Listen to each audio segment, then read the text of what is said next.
Boa tarde, gente. Bem-vindos e bem-vindas, todos e todas, tá bom? Eu gostaria de apresentar os meninos que vão apresentar o mini curso para vocês, que é o Eric e o Paulo. Paulo, eu não estou vendo ele aqui não, mas ele vai aparecer em algum momento, tá bom? Que já tem colaborado com a gente algumas vezes, né? Eles, juntamente com o professor Tiago Tanaka, e eu tinha pedido para eles para fazer um curso básico para os alunos do Profimate. E aí ele já tem um projeto de ensino voltado para apresentar a linguagem LaTeX para pessoas que ainda são leigos ou que têm pouco contato, né? E a pedido do professor Tanaka, a gente abriu as inscrições também para mais pessoas, além do Profimate. Então, a gente vai ter 3 encontros, 2 hoje e 1 na próxima sexta-feira, onde vocês vão ser apresentados de maneira mais básica a linguagem LaTeX, né? Eu gostaria aqui já de deixar os agradecimentos ao Paulo, ao Eric e ao Tiago Tanaka, tá bom? Curtam aí a apresentação, perguntem se tiverem dúvidas, tá bom? A lista de presença para confecção de certificados eu vou deixar aqui durante a exposição e pronto, tá bom? Bom curso para todo mundo, qualquer coisa eu estou por aqui. Bom, boa tarde, pessoal. Como ele já falou, né, isso aqui faz parte de um projeto de ensino que a gente criou, onde o objetivo é justamente isso, a gente tentar se especializar o máximo possível em LaTeX e aí criar alguns módulos, né, algumas aulas que possibilitem que a gente passe esse conhecimento para todo mundo do departamento assim que for possível, né? O nosso objetivo é que a gente faça com que a base de LaTeX das pessoas que estão se formando ou que já estão no Profemate, por exemplo, seja muito boa, porque a gente percebe que quando vai chegando no final do ano, muitos alunos eles começam a ter dificuldade, porque eles precisam escrever o TCC, e aí, por vezes, o TCC justamente tem muita equação, muita expressão matemática, né? E aí o LaTeX vem justamente para ajudar a gente com isso, porque fazer isso pelo Word seria um pouco mais complicado, né? Tipo, você escrever as expressões e tudo mais. E aí a gente vai ver aqui que com o LaTeX, ele principalmente para essa parte de equações matemáticas, ele é muito bom, mas ele serve assim para tudo, serve para criar posts, serve para criar slides. Aqui no mini curso da gente, a gente vai focar mais nessa primeira parte, que é a parte da escrita em si, né, para você aprender mais ou menos como é a estrutura da escrita em LaTeX. Aí, no segundo encontro, como isso aqui também é voltado para o Profemate, a gente decidiu falar sobre um pouco de criação de listas, de ficha de exercícios e tudo mais, como construir ali um cabeçalho, né, criar o seu layout para a sua ficha de exercício e tudo mais. E no terceiro encontro, a gente vai falar um pouco sobre slides, né, para, por exemplo, um slide de aula e assim por diante. E a gente vai falar um pouquinho sobre a criação de slides com LaTeX. E bem, é isso. O LaTeX, essa aqui vai ser o nosso roteirinho, né, básico da aula de hoje. Bom, o LaTeX, como eu já mencionei, né, ele serve para a gente escrever, e ele é basicamente uma linguagem computacional. E aí, diferentemente do Word, que eu já falei, né, a gente faz a escrita no LaTeX, vocês vão ver que ela é um pouco diferente. Ela consiste em uma folha, em uma folha não, uma entrada assim onde a gente escreve as coisas, né, não necessariamente o que vai aparecer no PDF, porque a gente escreve muitos códigos e tudo mais, né, que esses códigos é justamente a linguagem LaTeX. Mas vocês vão ver que, com o passar do tempo, esses códigos eles são bem naturais assim de se pensar, você não precisa ficar decorando nem nada. E aí, como eu já disse, né, eles servem muito para a escrita matemática, e a gente vai ver um pouquinho sobre isso. E aí, o LaTeX em si, né, ele não tem um programa. Vários sites, vários aplicativos, eles rodam com a linguagem LaTeX. O aplicativo, o site que a gente decidiu utilizar foi o Overleaf. O Overleaf, a gente escolheu ele porque, além dele ser bem mais prático, assim, ele facilita muito a escrita em LaTeX, ele ainda é um site que é gratuito, então qualquer um pode acessar, entende? E aí, quando a gente vai pedir para que vocês façam uma conta no Overleaf, é bem simples, só entrar no Overleaf, né, bem, essa daqui não vai ser necessariamente a tela inicial que vai aparecer para vocês vão ter que fazer lá uma conta e tudo mais, mas bem, uma vez que você criou sua conta no Overleaf, você vai lidar com uma tela desse tipo aqui, né, sem esses projetos aqui, e para a gente começar aqui, a primeira coisa que eu vou fazer é criar um projeto. Eu venho aqui em novo projeto, carregar um projeto em branco, e eu vou colocar um título aqui, vou colocar mini curso encontro 1, algo do tipo.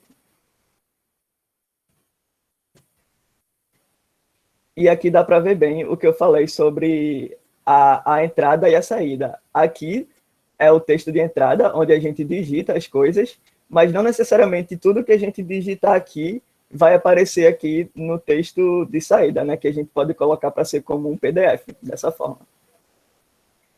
E aí, bem, uma das coisas que são principais aqui do LaTeX é justamente você conseguir escrever esse trabalho nesse projeto que você está fazendo com mais de uma pessoa. Para isso, eu venho aqui compartilhar, e eu posso compartilhar tanto para uma única pessoa, para fazer com que ela também seja o dono desse trabalho, quanto eu posso vir aqui em ligar compartilhamento de link e criar um link para pessoas, para qualquer pessoa poder editar esse trabalho, ou um link para as pessoas apenas verem o trabalho. Mais tarde a gente vai falar mais sobre isso, porque vocês vão precisar compartilhar um link desses com a gente depois. Mas bem, o que eu vou fazer aqui é enviar esse trabalho para Paulo, para que ele também seja o dono desse trabalho. Eu apenas coloco o e-mail dele aqui, e aí já vai enviar um convite para ele fazer parte daqui do trabalho. Pronto, como ele já enviou para mim, aí aqui eu vou mostrar para vocês como é que vocês podem estar aceitando esse trabalho, tá? Vai aparecer na tela inicial, que eu só dei um refresh aqui para aparecer. Aí vai aparecer aqui em cima, tá? Nessa barra azul. Aí a Eric me enviou esse trabalho, e aqui eu vou aceitar no projeto, né? Entrar no projeto. E aqui, aperto de novo, aí ele vai me levar para o projeto, tá? Vocês podem ver que ele está até aqui, ó, no mesmo projeto que eu. Então, dando início, eu vou falar assim, que eu acho que existem duas partes importantes quando você vai começar um projeto no LaTeX, que é você definir a classe do seu documento e depois você definir os pacotes do preâmbulo, tá? Então, começando aqui, eu tenho o documento de classe, né? Que a gente pode ver por esse comando aqui. Ele é sempre o comando que vem na primeira linha, e ele apresenta, a gente pode estar colocando nele opções, e depois aplicando o tipo de documento. As opções são, essa primeira aqui, serve para a gente definir o tamanho da fonte, né, do menor para o maior, de 10 pt até 12 pt. Aqui, essa segunda, serve para a gente estar definindo a orientação do papel, seja ela de forma horizontal e na forma vertical. Essa terceira opção, o two column, serve para a gente colocar o texto em duas colunas. Normalmente, ele é mais utilizado em livro, né?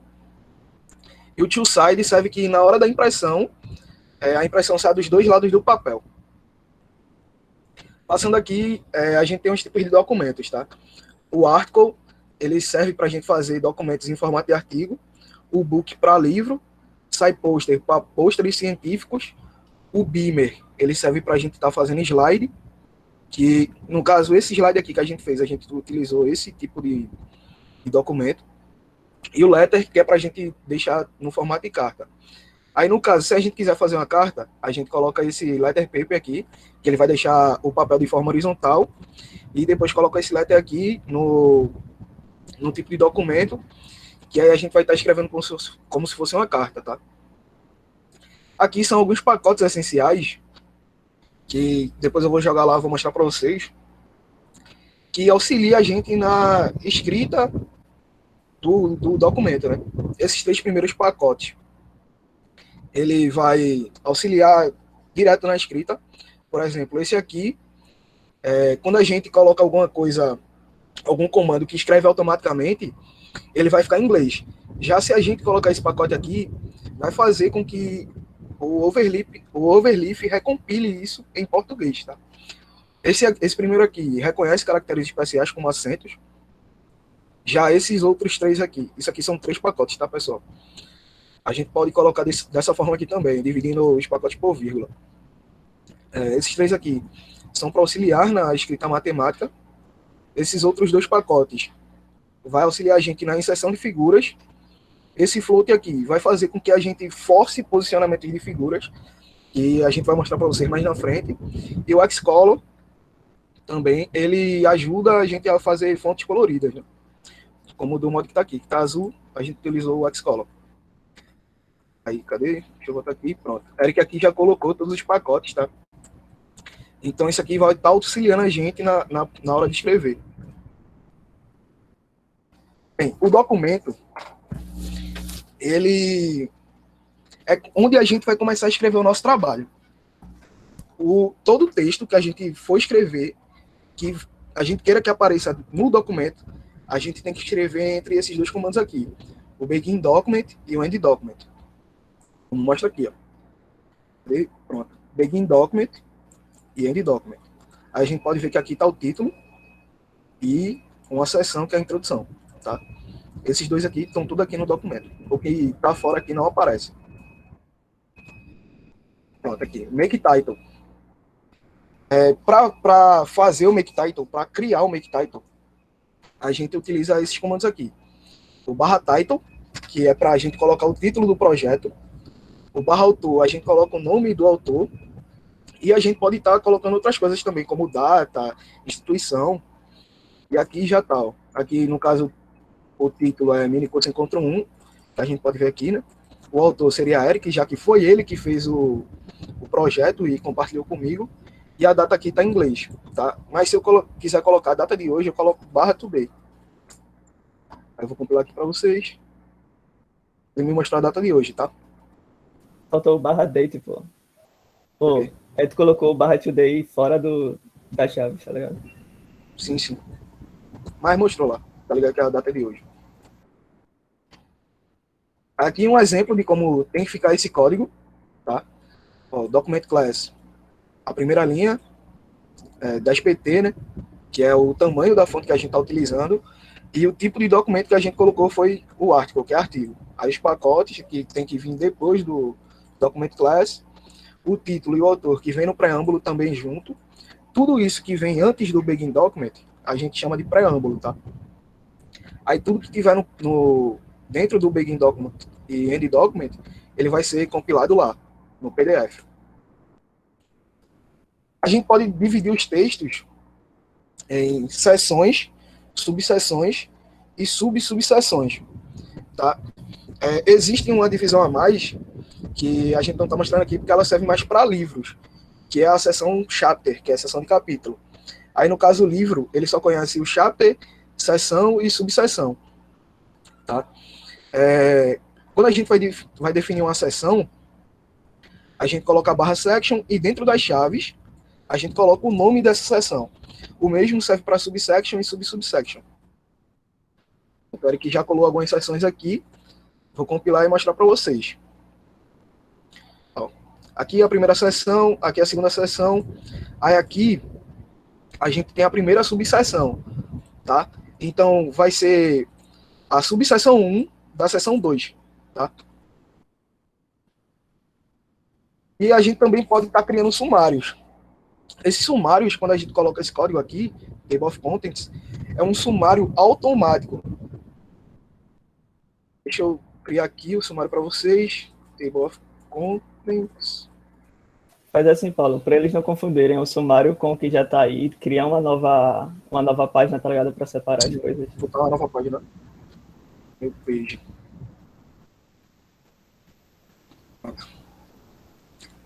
Aí aqui a gente tem o sumário da gente, tá? E aqui a gente tem as seções que a gente colocou já. Todas as seções e subseções que a gente fizer, ele vai aparecer aqui no sumário, tá? Só que existem algumas exceções. Mas se eu quiser colocar outra seção aqui, aleatória, compilar, o sumário, ele vai atualizar, tá? Ele atualiza sozinho. Ó, faz assim como exemplo. Tira o Brasil Babel lá e mostra para eles a diferença com o Brasil Babel e sem o Brasil Babel. Acho que é bom.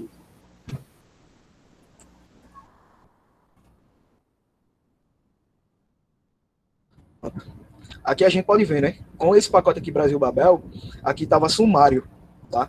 E quando a gente tirou o pacote do Brasil Babel, ele voltou para o inglês. Então aparece contents, tá? Se eu retornar aqui com esse pacote, ele vai retornar para sumário. Aí as exceções que eu falei são essas aqui, ó. Se a gente colocar o comando da seção com asterístico no final do section, ele não vai aparecer numerado aqui, tá? Só vai aparecer o nome da... Cadê? Quando a gente fizer aqui, só vai aparecer o nome da seção. Ele não vai numerar. E como ele não vai numerar, então ele não vai poder aparecer no sumário. Aqui a gente tem referências cruzadas. A gente usa isso aqui quando a gente quiser se referir a alguma coisa. Por exemplo, a gente utiliza para marcar o comando /label, né? E dentro do /label, dentro das chavezinhas, a gente vai colocar uma marca. Essa marca aqui vai ser como é que a gente vai se referir a a essa marcação, tá? E para se referir a ela, a gente vai colocar o /ref, tá? Deixa eu voltar aqui. Pronto, aqui Eric já colocou a marcação nessa primeira seção de ambientes.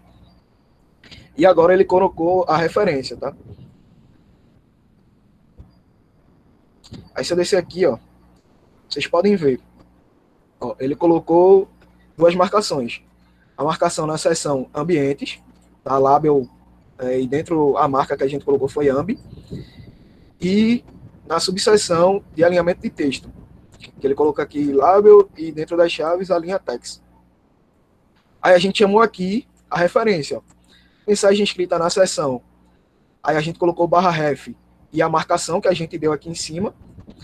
E na subseção, /ref e a marcação que a gente deu aqui, ó. Aí na mensagem vai aparecer dessa forma aqui. Ó, mensagem escrita na seção.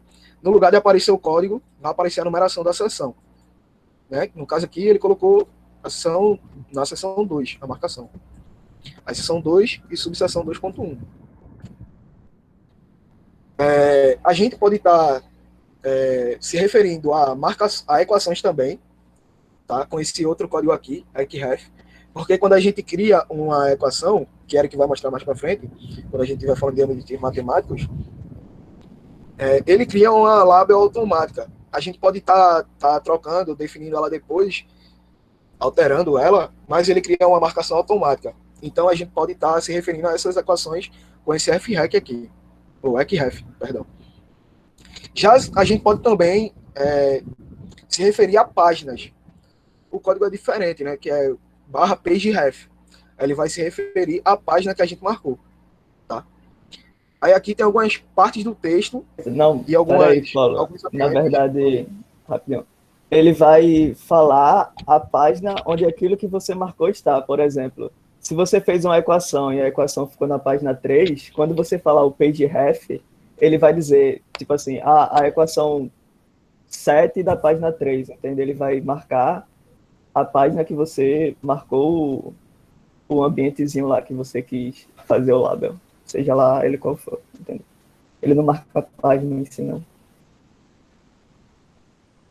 Pode dar aí. Vocês entenderam o que eu falei, pessoal? Acho que sim, né? Enfim. Aqui tem algumas partes do texto que a gente pode estar utilizando para ser marcadas, né? E alguns ambientes também. Aí, seção até subseção, e os ambientes New Theorem, Figure, e por aí, e esses outros aqui, tá? O de equações é esse equation aqui, outline e align. Temos também como fazer comentários no texto, no texto não, perdão, no código todo. Por exemplo, eu vou dar um exemplo aqui a vocês logo. Vocês viram aqui que eu coloquei uma porcentagem e o Brasil Babel parou de funcionar da outra vez, né? Então vou colocar aqui a porcentagem de novo e ele parou de funcionar. O que é isso aqui? Toda vez que a gente coloca uma porcentagem e logo depois escreve após essa porcentagem, será um texto que não funcionará para o comando, né? Ele não será compilado por PDF ou essas coisas, tá?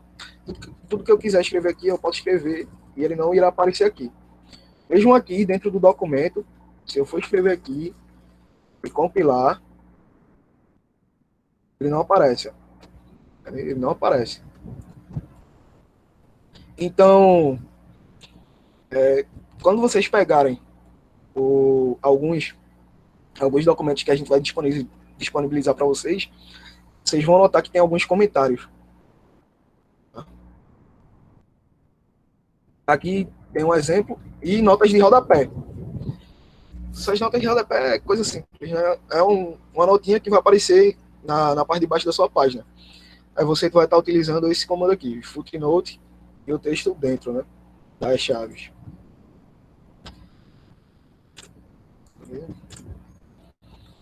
E aqui a gente tem mudança de fonte de texto, tá? Vou falar um pouco sobre as categorias dela e o comando de declaração, que é o tipo de código que a gente vai colocar. Temos 4 tipos de fonte no LaTeX, que são pré-definidas, que são esses tipos aqui, Family, Series, Shape e Size. Tá? E dentro dessas 4 categorias, a gente encontra variedades. Aí a gente pode estar definindo os comandos por comando e declaração, os códigos, né? Esse comando aqui, essa parte do comando, ele só vai funcionar em partes pequenas, tá? Quando a gente quiser fazer frases, mudar a fonte de palavras, mudar a fonte de parágrafos. Já se a gente quiser usar no texto todo, no documento todo, a gente coloca isso aqui, a declaração, que vai ser, vou passar aqui, aí vai aparecer uma tabela com as coisas todas. Para a gente colocar numa parte do texto, a gente utiliza esse tipo aqui de comando, né, que é o barra teste, a família que ele vai aparecer e dentro das chaves a gente coloca o nosso texto que a gente quiser. Já se a gente quiser alterar todo o texto, aí a gente coloca desse modo aqui, tá? Vou voltar aqui.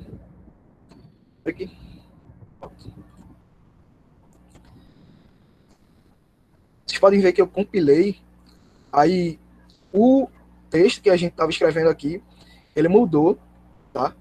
Ele foi para a família sem serifa e ele alterou o tamanho para large, né?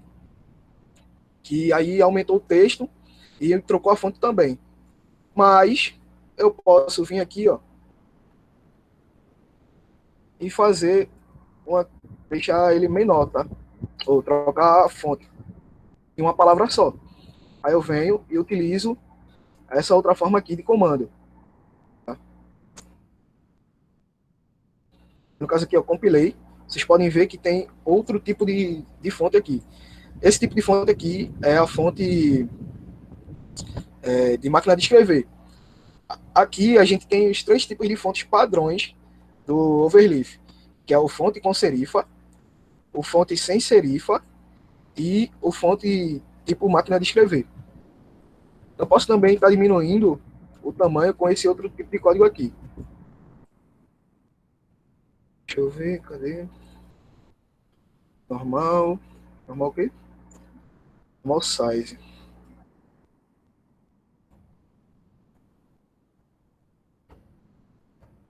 Vocês podem ver, ó, que eu diminuí, só que diminuiu tudo. Por quê? Porque eu coloquei desse modo aqui. Eu tenho que colocar dentro de uma chave, todo comando. Então, ó, só ficou essa palavra aqui que eu escolhi, que foi escrita, no tamanho normal. O resto tudo continuou grande, tá? Só que aí eu vou até comentar isso aqui, para não atrapalhar a visualização. Aí, mudando aqui, a gente tem, né, os tamanhos que estavam aqui. São todos esses tamanhos aqui que a gente pode estar colocando no texto. E aqui são algumas fontes matemáticas. Para a gente estar colocando em ambientes matemáticos, se a gente quiser escrever, ele vai ficar estranho. Então, a gente pode estar colocando o texto com essas fontes matemáticas aqui, tá? Algumas fontes, elas vão precisar de pacotes, que no caso seria essa aqui, a matemática, o boldface, né, que é o negrito, que vai precisar do pacote AMS-Sim, que a gente apontou como um pacote necessário. Essa Open aqui, que vai precisar desses dois pacotes aqui, a gente dá desse modo aqui, MAFBB, e tudo que a gente escrever dentro das chaves vai ficar dessa forma aqui. Normalmente, a gente utiliza para estar definindo conjuntos numéricos, né? Esse tipo de fonte.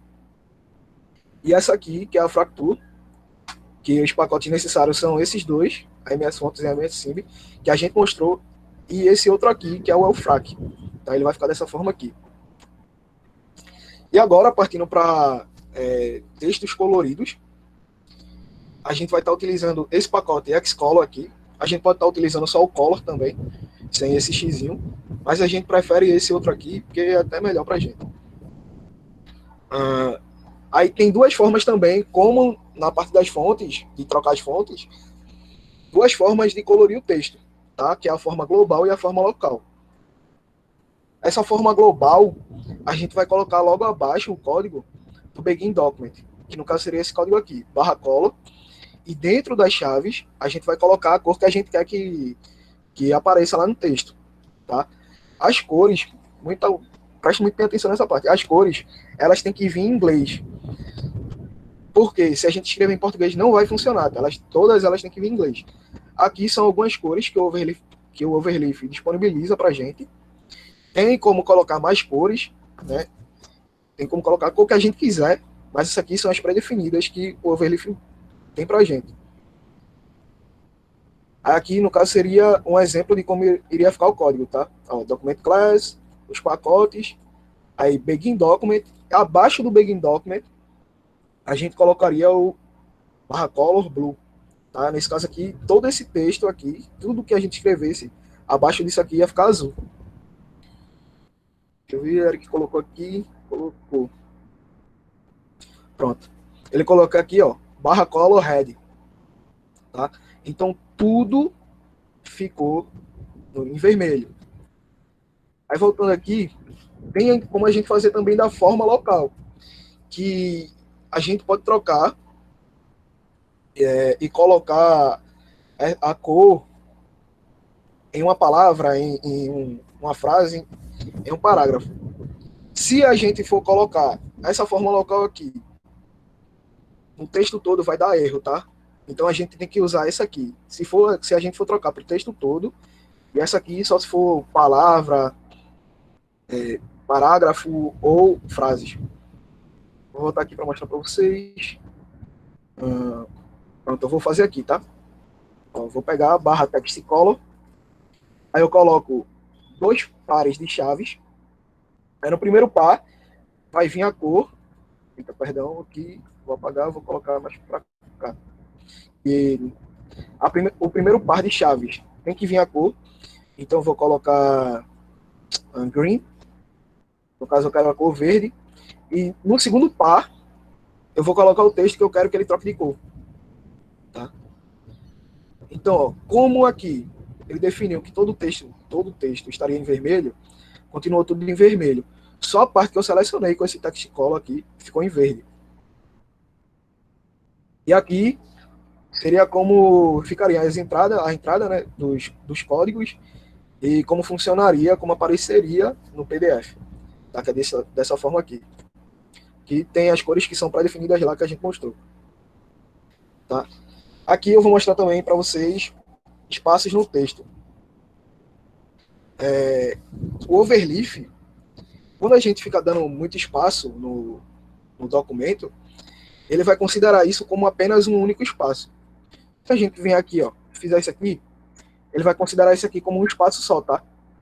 Então, a gente tem outras formas de estar dando espaço no texto, que seria com alguns comandos. Nesse caso aqui, a gente utiliza o comando da barra só. Vocês podem ver, ó, que dependendo da quantidade de barras, esse espaço vai aumentando. Tá? Existem também espaços para a área matemática, né, para os textos matemáticos, porque quando a gente está escrevendo no ambiente matemático, se a gente digita um texto, esse texto não vai ficar espaçado. Por exemplo, se eu digito ex que, não sei, o ex, ele vai ficar junto do que. O tal vai ficar junto do que, seja tal que, né? O tal fica junto do que. Então a gente pode estar utilizando desses outros comandos aqui para poder dar um espaço nessa parte matemática, tá? Aí a gente também consegue estar dando espaços negativos. Vou mostrar aqui no exemplo.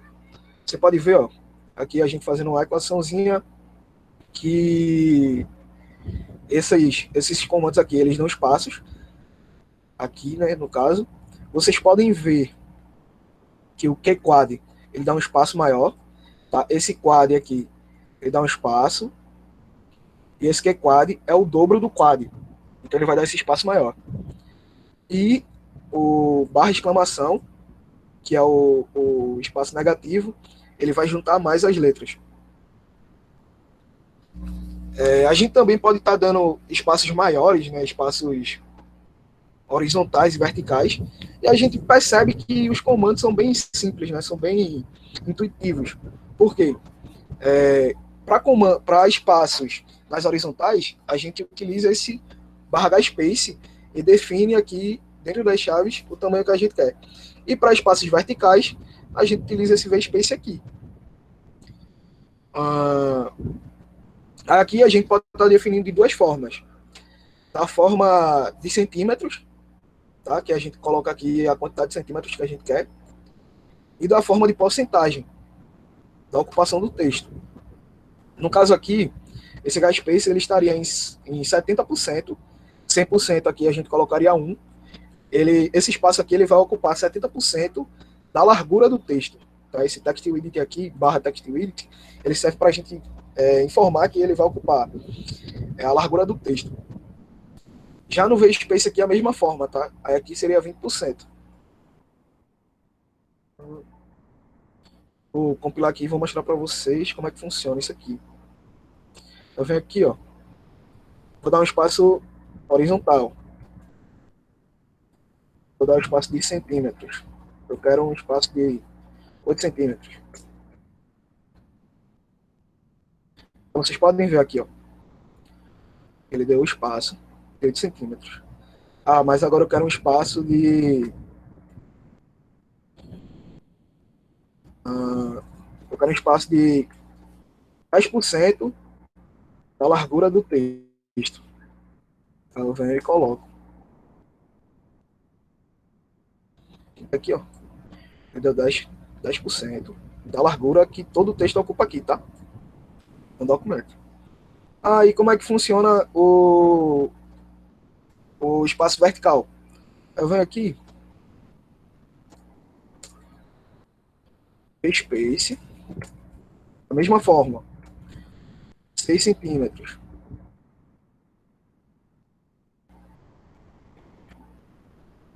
Tá.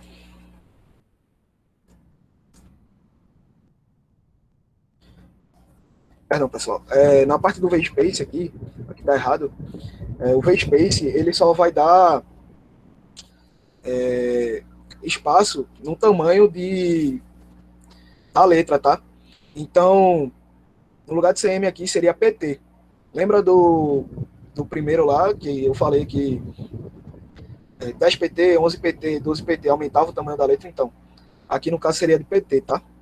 Então aqui eu teria que colocar 20 PT e dar esse espaço maiorzinho, tá? E funciona da mesma forma se eu colocar desse jeito aqui. Tem como também estar criando novas linhas. Por exemplo, se eu quero fazer um parágrafo novo, pular uma linha mesmo, eu posso estar utilizando esses 3 comandos aqui. O barra barra ou o newline, eles fazem a mesma coisa, tá? Eles só vão pegar o restante da linha e passar para baixo. Deixa eu mostrar aqui, cadê? Barra barra ou o newline.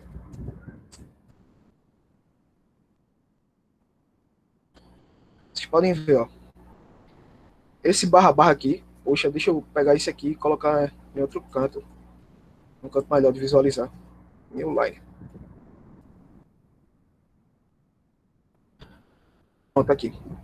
O barra barra, ele quebrou a linha e jogou para baixo.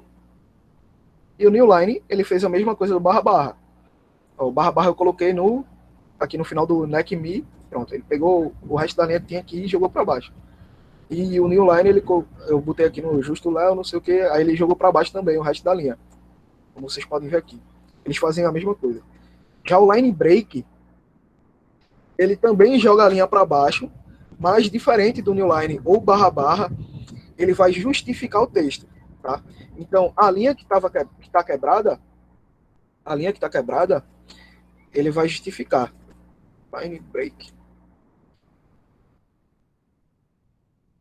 Mas aqui não dá nem para ver porque já estava no final da linha aqui. Deixa eu colocar nesse outro aqui. Line break. Pronto. Como vocês podem ver aqui, ó, no Sapien, o N desceu porque eu coloquei antes do N. E o texto foi todo justificado para ocupar a largura total do texto, né? Eu posso estar usando o comando new page também para criar outras páginas, para criar novas páginas. E foi como eu fiz aqui no sumário. Normalmente a gente coloca o título sozinho. Né? O título aqui ele está junto com o sumário. Então eu vou deixar o título sozinho, ó, colocando o new page para o sumário. Tá? Então, ó, aqui está o título que a gente criou, né, com o make title. Aí eu criei uma nova página. Nessa nova página, o que tem aqui dentro da nova página é o table of contents, que no caso seria o sumário da gente. Ele está aqui, ó. Aí eu criei outra página e dentro dessa outra página é que começa as sessões, como vocês podem ver.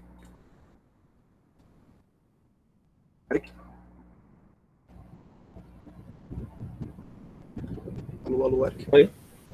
Tá funcionando aí? Oi? Alô? Vai continuar, não? Alô, Eric. Foi mal. Continuando aqui, pessoal, em ambientes. Por regra, que lembra que eu falei que são 2 partes importantes de uma criação de documento. Pronto. A gente chegou na segunda parte importante, que é quando a gente aprende a mexer nos ambientes. Porque todo documento, ele vai ter um ambiente, tá? Todo documento.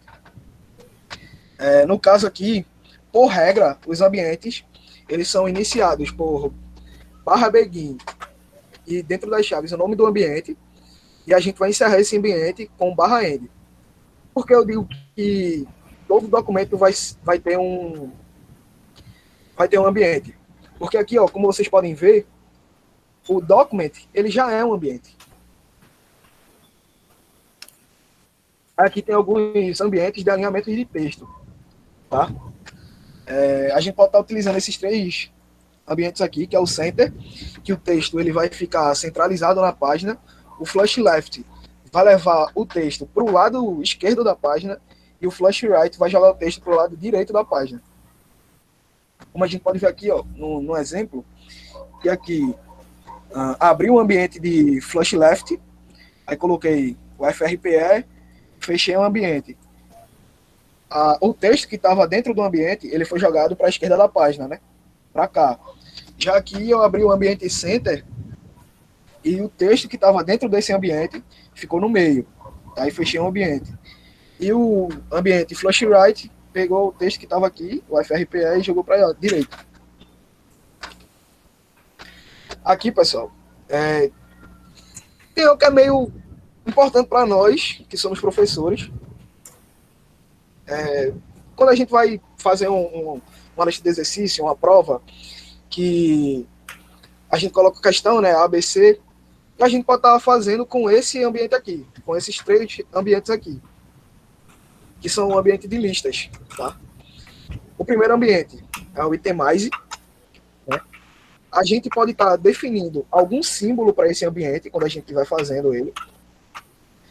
Cada item, ele pode conter um símbolo diferente, tá? Quando a gente cria um ambiente, vai ficar barra, begin, itemize. Aí os itens, para criar esses itens, a gente vai utilizar o barra item. E dentro dos colchetes, a gente vai colocar o símbolo que a gente quer utilizar. O LaTeX, ele já cria um símbolo automaticamente, que é essa bolinha aqui, como vocês podem ver. Ó. Por exemplo, essa lista aqui a gente criou com o itemize. Deixa eu ver aqui e mostrar para vocês. Posso vir aqui, cadê?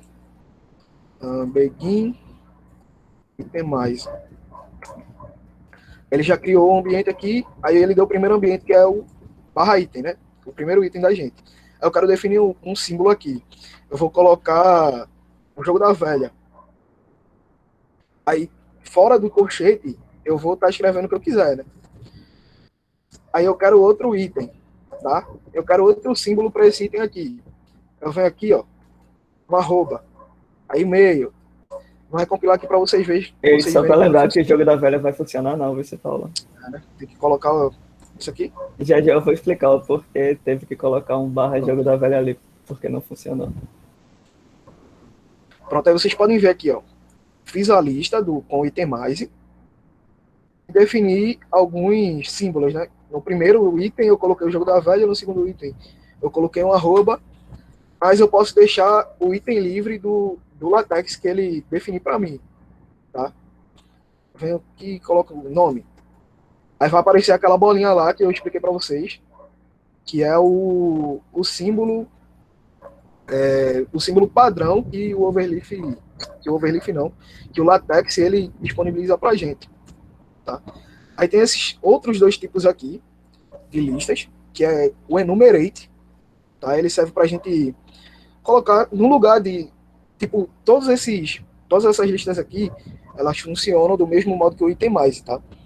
Mas, no caso dos comandos, né, para chamar o item, a gente coloca o barra item. Só que no enumerate, no lugar de um símbolo, ele vai me dar números, né? Por isso que eu estava falando que se a gente quiser criar questões com o enumerate, aí a gente vem aqui, ó, enumerate, aí chamei o item 1, coloquei, aqui eu vou chamar o item 2, aí mais um texto, aí item 3.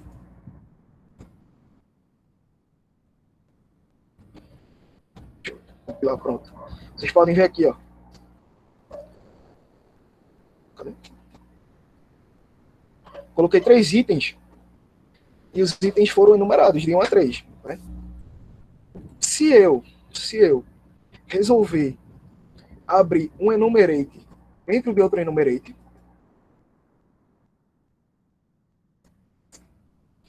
o item que vai colocar agora, ele não vai ser enumerado em números, em algarismos. Né? Ele vai me dar letras. Aqui, ó, item 1, item 2. Vou vir aqui para mostrar para vocês.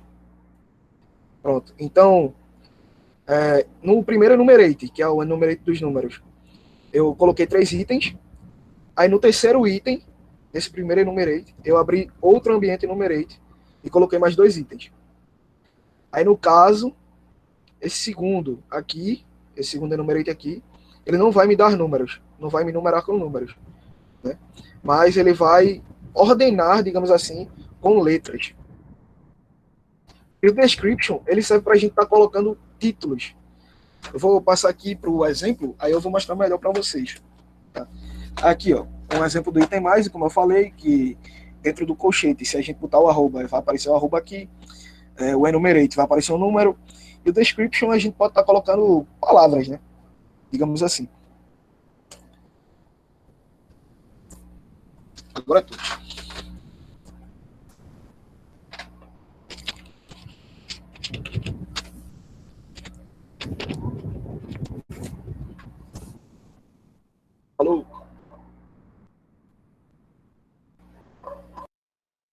tá mutado isso.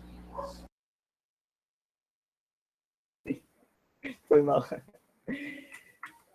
Só fazer um comentário aqui. Assim, a necessidade que a gente encontra assim para poder explicar para vocês por exemplo, esse ambiente de listas aí, tipo assim, eu fico me perguntando até agora, então por que não só colocar um e depois pular uma linha 2, depois pular uma linha 3 e tal? É porque isso não vai fazer necessariamente com que esses seus itens eles fiquem alinhados, certo? Tipo, você não vai conseguir aquele alinhamento que o overleaf lhe proporciona quando você utiliza esse ambiente. Por isso que vem a necessidade de a gente utilizar eles, né? Justamente para poder deixar tudo bem certinho, assim, bem alinhado. Bem, aí continuando, um tipo de ambiente que a gente tem também, né? Ambiente a gente chama tudo aquilo que você tem que escrever entre um begin e um end. Esse outro ambiente que é, para a gente, a bibliografia, né? Ele é dado com esse comando aqui, né? Sempre começa o begin end, né? Então, o que diferencia é o nome que vem dentro. Para a bibliografia, no caso, tem esse aqui é o mais básico que a gente pode construir, né? Que é o dbibliography. E aí aqui, numa opção, você pode colocar a largura, onde a largura é basicamente a quantidade de itens que vai ter naquela bibliografia. Porque aí ele vai fazer o espaçamento dos itens de acordo com a quantidade de itens que tem, certo? Basicamente isso. Daqui a pouco eu vou dar um exemplo que vai ficar mais fácil de ver. Aí, cada item da bibliografia, a gente vai marcar primeiramente com o baby item, basicamente do jeito que está aqui, né? Aqui a gente tem que colocar um barra item para poder sair enumerando cada coisa, né? Aí aqui na bibliografia, o que a gente coloca é um barra baby item. E aí, dentro do colchete aqui, das chaves aqui, a gente vai colocar uma marca, onde essa marca ela não aparece no texto, ela só serve para a gente poder utilizar na hora que a gente for citar a referência em qualquer parte do texto, né? Por exemplo, tem lá uma referência... Bem, assim, sei lá. Você colocou lá uma marca que o nome da referência é Elon, sabe? E aí, durante o texto, você quer citar essa referência, então você coloca lá, de acordo com... Aí você coloca um barra cite Elon, e aí ele vai numerar certinho de acordo com a posição que vai estar essa referência lá na bibliografia. E, por último, nesse baby item também, a gente pode marcar eles tanto por números, que é não colocando nada. Se a gente não colocar nada, ele vai ficar com números, mas a gente também pode colocar por nome. E aí, para colocar o nome, a gente primeiramente abre um colchete e aqui dentro a gente coloca o nome que a gente quer que apareça na hora que a gente for compilar a bibliografia. Aqui está um exemplo de como a gente fez. Eu não sei se está dando para enxergar bem, porque teve que ficar pequeno para poder caber aqui. Mas, bem, basicamente é isso. Ó. A gente viu lá que a bibliografia da gente tem 4 itens, então a gente colocou aqui de largura 4, né? E aí a gente colocou, né, cada marca aqui, ó, a gente colocou um nome, né? Tipo, para cada item a gente colocou uma marca aqui, pôster, latex 24 horas e tudo mais. E aí a gente escreveu normalmente como se escreveria de acordo assim, né, com o padrão ABNT e tudo mais. Aqui, ó, é importante ressaltar que aqui tem um comando, que é o barra URL. Esse comando aqui, né, a gente tem que colocar primeiramente lá no preâmbulo um pacote, né, aquele USP-case lá, a gente coloca um pacote chamado URL também, que ele faz com que a gente seja possível utilizar esse comando, barra URL, e ele serve basicamente para poder você criar um link, um site linkável, né? Porque, ó, como você pode ver, ó, eu posso clicar aqui, ó, nesse site e aí ele vai me mandar diretamente para ele vai me mandar, né, no navegador diretamente para o site lá, né? Então, com esse URL a gente pode criar esse tipo de mecanismo, né? De fazer links dentro do overleaf. Bem, depois vocês vão ver como é que isso aqui foi compilado lá no final da aula, que a gente mostra as referências, né? Basicamente, esses aqui foram os códigos que a gente utilizou para criar a referência lá, que vai estar no final desse slide. Bem, isso aqui não é bem um ambiente. É bem um ambiente porque a gente vai criar, tipo, a gente tem a possibilidade de criar novos ambientes dentro do LaTeX, né? Além daqueles que já existem, né? Que a gente já mostrou alguns aqui, tem uns que a gente pode criar. Né? E a gente cria com esse comando aqui. A gente cria lá no preâmbulo com esse comando aqui, barra new term, né? Aí, nessa primeira chave, a gente coloca como a gente vai chamar esse... Como a gente vai chamar, não. Como a gente vai... pode ser chamar, citar esse ambiente, por exemplo, né? Como a gente estava mostrando aqui. A bibliografia, a gente coloca o nome de bibliography. Para o itemize, a gente coloca itemize, né? Para o enumerate, enfim. Esse aqui, nesse primeiro aqui, a gente vai escolher justamente como a gente quer chamar esse novo ambiente da gente. Na segunda chave, a gente coloca o nome que o Overleaf vai compilar para esse ambiente. Né? Por exemplo, deixa eu ver um aqui que tenha com o nome. Não tem nenhum perto aqui com o nome, né? Tinha lá em cima o... Enfim, daqui a pouco eu vou mostrar um exemplo. Mas, bem, é como o Overleaf vai chamar esse ambiente. E dentro de colchete você também pode colocar como esse ambiente vai ser numerado, né? Se ele vai ser numerado por seções, capítulos, subseções, e aí você escolhe como é que ele vai ser numerado. Se você quiser que ele seja numerado no trabalho todo, é só você não colocar nada, né? Mas aqui, dessa forma, ele divide por seção. E aí aqui eu coloquei um exemplo, né? Por exemplo, se eu criasse esse ambiente dessa forma aqui e colocasse um begin def lá em algum momento na quinta seção, né, seria a terceira demonstração, a terceira definição da quinta seção, quando ele compilasse lá no LaTeX, ele ia aparecer dessa forma, né? Definição 5.3. Esse comando aqui, ele é bom para a gente, para, por exemplo, a gente criar... Deixa eu abrir aqui. Coloquei, vice. Colocou aonde? Tá lá em cima, QT. Ó, pronto, aqui, ó. Paulo criou aqui o new term, onde que ele colocou o nomezinho da marca que ele colocou foi QT, ele colocou que vai ser compilado como questão, e aqui ele colocou a enumeração, né, que vai ser por seção. Aí, deixa eu compilar aqui, mas isso ficou onde? Ah, isso ficou aqui, não foi? Mais baixo. Configura isso.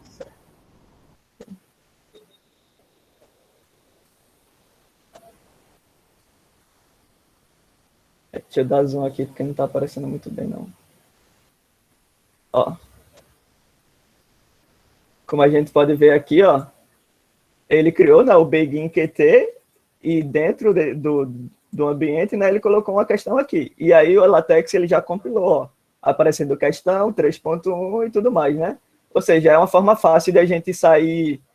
Porque, tipo, a gente poderia fazer isso, por exemplo, utilizando o description, né? Onde a gente pode escrever uma palavra e ele vai sair alinhando tudinho certinho. Sendo que aqui, com esse tipo de ambiente que a gente pode criar, né, fica bem mais fácil, porque a gente não precisa nem sequer ficar se preocupando com a enumeração, né? Já que ele enumera automaticamente, então não tem chance de dar erro. E ele também vai alinhar, né? Porque se eu colocasse outra questão aqui, vou colocar a mesma, por exemplo. Se eu colocasse outra aqui, ele ia enumerar de acordo, né? Tá vendo? Então, esse ambiente aqui, ele é bastante... Esse ambiente não, tá? Esse tipo de código aqui, né? Que a gente pode criar, esse new term, ele é bastante importante. Bastante útil, né? Na verdade, pra gente. Bom, o outro ambiente que a gente tem é o de figuras, né? Para a gente conseguir colocar figuras dentro do documento. E aí, para isso, a gente utiliza dois pacotes básicos, que é o Graphics e o Graphics X. Ele tem algumas diferenças básicas, assim, mínimas, mas bem. Aí, basicamente, você joga o código, você joga o pacote lá que sempre vai funcionar. Quase sempre, pelo menos. E aí, para a gente utilizar as figuras, a gente utiliza o ambiente figure, né? Ou seja, a gente vai começar uma figura com o begin figure e terminar no end figure. O código principal para essa figura é esse aqui, que é o include graphics, onde nas chaves a gente vai colocar o nome da figura, já eu vou mostrar como é que isso aqui fica no LaTeX, e aqui a gente pode colocar algumas opções, né? As opções elas podem ser a escala, o comprimento, a altura e o ângulo, né? Ou seja, a gente pode mexer em tudo isso. A escala aqui vai ser de acordo com o tamanho real da imagem, e já o comprimento e a altura, a gente pode mexer no comprimento e altura da figura, né, claro. Geralmente eu utilizo mais a escala, né? Se a figura ficou muito grande, eu vou lá e baixo a escala para ela poder... Fica bem imposta no texto, né? Assim dizer. E também tem um ângulo, né? Onde a gente pode rotacionar essa figura. Bem, aqui tem um exemplo... um código importante que a gente tem que colocar nesse ambiente de figuras também é esse entre colchetes H aqui. Para isso a gente utiliza esse pacote lá em cima, que é o float, a gente coloca no preâmbulo esse pacote, e basicamente o que esse código aqui faz, ele vai forçar o posicionamento da figura, né? Porque de vez em quando o LaTeX ele ajusta a figura para o lugar que ele achar mais conveniente. Eu vou tentar dar um exemplo aqui, eu acho que vai dar certo, mas ele coloca a figura no lugar mais conveniente possível, assim, que tenha muito espaço e tudo mais. Sendo que, na maioria das vezes, não é o lugar que a gente queria que a figura ficasse. E aí, para a gente forçar o posicionamento da figura, a gente utiliza esse códigozinho aqui, né? Bem, aqui está um exemplo mínimo, eu vou mostrar melhor lá no código, mas bem, aqui está o begin figure, end figure, né? Coloquei o símbolozinho para forçar o posicionamento, aí aqui vem o include graphics, aí na opção eu coloquei aqui que a escala da figura seria 0.2, né? Assim, a gente trabalha isso de 0 a 1, né? Por exemplo, o 1 é 100%, né? O 100%, ou seja, o tamanho original da figura, e a gente vai trabalhando, né? 0.2, por exemplo, seria 20% do tamanho original da figura, né? Aí eu coloquei também outra opção, que é o ângulo, né? O que eu fiz aqui foi rotacionar a figura a 180 graus, né? E aqui entre chaves, como eu falei, vem o nome da figura, né? É o nome do arquivo da figura que vai estar aparecendo lá no seu projeto. E com caption, a gente pode colocar também uma legenda, né? Para a figura. Quando eu vim aqui para o texto, ó, vocês vão ver que é bem intuitivo fazer isso. Ah, não. Primeiramente, como a gente upa uma figura para cá, né? Para a gente upar a figura, a gente vem aqui, nessa partezinha aqui do texto, e vem aqui, ó, em carregar, né? Para alguns, talvez, se tiver em inglês, né, vai estar aqui o upload, mas enfim. Geralmente o LaTeX se abre em português. Se ficar em inglês, acho que tem como você pedir lá para o Google traduzir e tudo mais. Né, você vem aqui em carregar, né, para você carregar um arquivo. Aí aqui em carregar arquivos, vocês vão ver mais lá no futuro, quando a gente for criar TCC. Quando vocês forem criar TCC, geralmente eles te dão um arquivo, que são os arquivos principais do TCC, que quando você jogar aqui, ele já vai abrir toda a estrutura, basta você digitar. Mas geralmente a gente utiliza isso aqui mais só para jogar as figuras mesmo. E aqui você pode tanto selecionar do seu computador a figura, quanto arrastar ela aqui, né? Eu vou arrastar para vocês verem. Tipo, vou pegar a figura aqui, eu venho aqui e arrasto. E aí a figura já vai vir para cá, ó. Ela já ficou upada nessa partezinha aqui. E aí, ó, por exemplo, quando eu coloco... Ah, uma coisa. Vocês conseguem ver bem, porque, tipo, o meu eu deixo preto assim, o de Paulo tava branco, não sei se vocês estranharam e tudo mais. Mas acho que conseguem enxergar bem, né? Mesmo preto. Bem. Consegue. Certo. Ó, vocês vão ver que quando eu escrever aqui, ó, o Begin Figure, que eu clicar no ambiente da figura, ele já vai abrir toda a estrutura para mim, ó. Eu não preciso mexer, a gente não precisa criar um por um, entende? Ele já abre toda a estruturazinha, ó. Sempre que eu abro o Figure, é por isso que o Overleaf é muito bom. Geralmente outros sites, outros programas que é possível utilizar a linguagem LaTeX, eles não têm essa facilidade de você escrever parcialmente, entende? Tipo, você só escreve minimamente o comando que você quer aqui, que é abrir um ambiente figura, e ele já te dá todos os outros passos. O Overleaf é muito bom porque ele minimiza o trabalho da gente nesse sentido, né? Por isso que a gente escolheu falar sobre ele, porque ele é o mais fácil, assim, para a gente digitar, mas nem por ser mais fácil que não é completo, entende? Ele tem tudo, ele é muito bom. Além de ser grátis, né? Aí aqui, ó, eu vou colocar a opção, né? Entre colchetes, vou colocar uma opção aqui que vai ser a escala.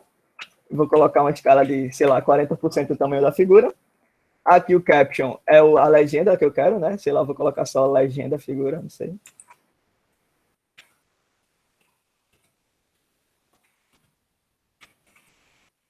O Overleaf, ele já abre para a gente também um label para a figura, né? Um label é justamente aquilo que Paulo falou para vocês, né? Se vocês quiserem referenciar a figura, porque como a gente vê aqui, ó, aqui não, deixa eu falar. ele vai dar também um número para essa figura, entende? E aí, se a gente quiser referenciar ela, tipo, sei lá, se ela for a figura 3, e a gente quiser falar lá, né, de acordo com a figura, aí a gente coloca o ref, o barra ref, o nome da figura, né? Vou colocar aqui um label qualquer, vou colocar um, sei, fig, sei lá. E, bom, e aí ele vai ficar com essa marca aqui, né? Que quando eu quiser referenciar a figura, ela vai referenciar automaticamente. E aqui entre essas chavezinhas eu coloco justamente o nome aqui da figura, ó. Mas vocês podem ver que quando eu clicar nas primeiras letras assim do nome da figura, o LaTeX já mostra pra gente qual é. Então basta eu clicar aqui que ele já compila certinho. Aí o que eu vou fazer vai ser puxar isso aqui, esses códigos aqui, para aqui, ó, por exemplo. Deixa eu tentar mostrar para vocês. Vê. Eu quero que a figura, ela no caso, fique entre esse parágrafo aqui e esse, ó. Eu vou colocar a figura entre esse parágrafo e esse, que seria exatamente aqui. Vou colocar a figura aqui. Deixa eu ver. Se der certo, sorte. Mas se não der... Ó, exato. Ó. Eu coloquei a figura, né, para ficar posicionada entre um parágrafo e outro, sendo que quando eu compilo, a figura veio para o início da folha. Por quê? Porque justamente o LaTeX considera que aqui não é um espaço muito adequado para a figura ficar, não é um espaço livre, né? E aí ele coloca justamente no melhor espaço que ele considera. E aí, para mudar isso, eu venho aqui e coloco o código entre colchetes H maiúsculo. E aí ele vai forçar com que minha figura fique exatamente onde eu queria que ela ficasse, tá vendo? E aqui, ó, para dar um exemplo do label, né? Eu posso vir aqui e colocar, sei lá, dar um espaço aqui. De acordo com a figura. Aí eu coloco a referência da figura, né? Que é o fig. Pode ver aqui, ó, que ele ficou, né? Com o nome figura 1. E aí quando eu compilo com o ref, ele vai me dar exatamente o número da figura aqui. E aí, novamente, né? Bem, qual é a utilidade de a gente ficar utilizando label e ref se eu posso simplesmente ver qual é o nome da figura e vir aqui colocar de acordo com a figura 1?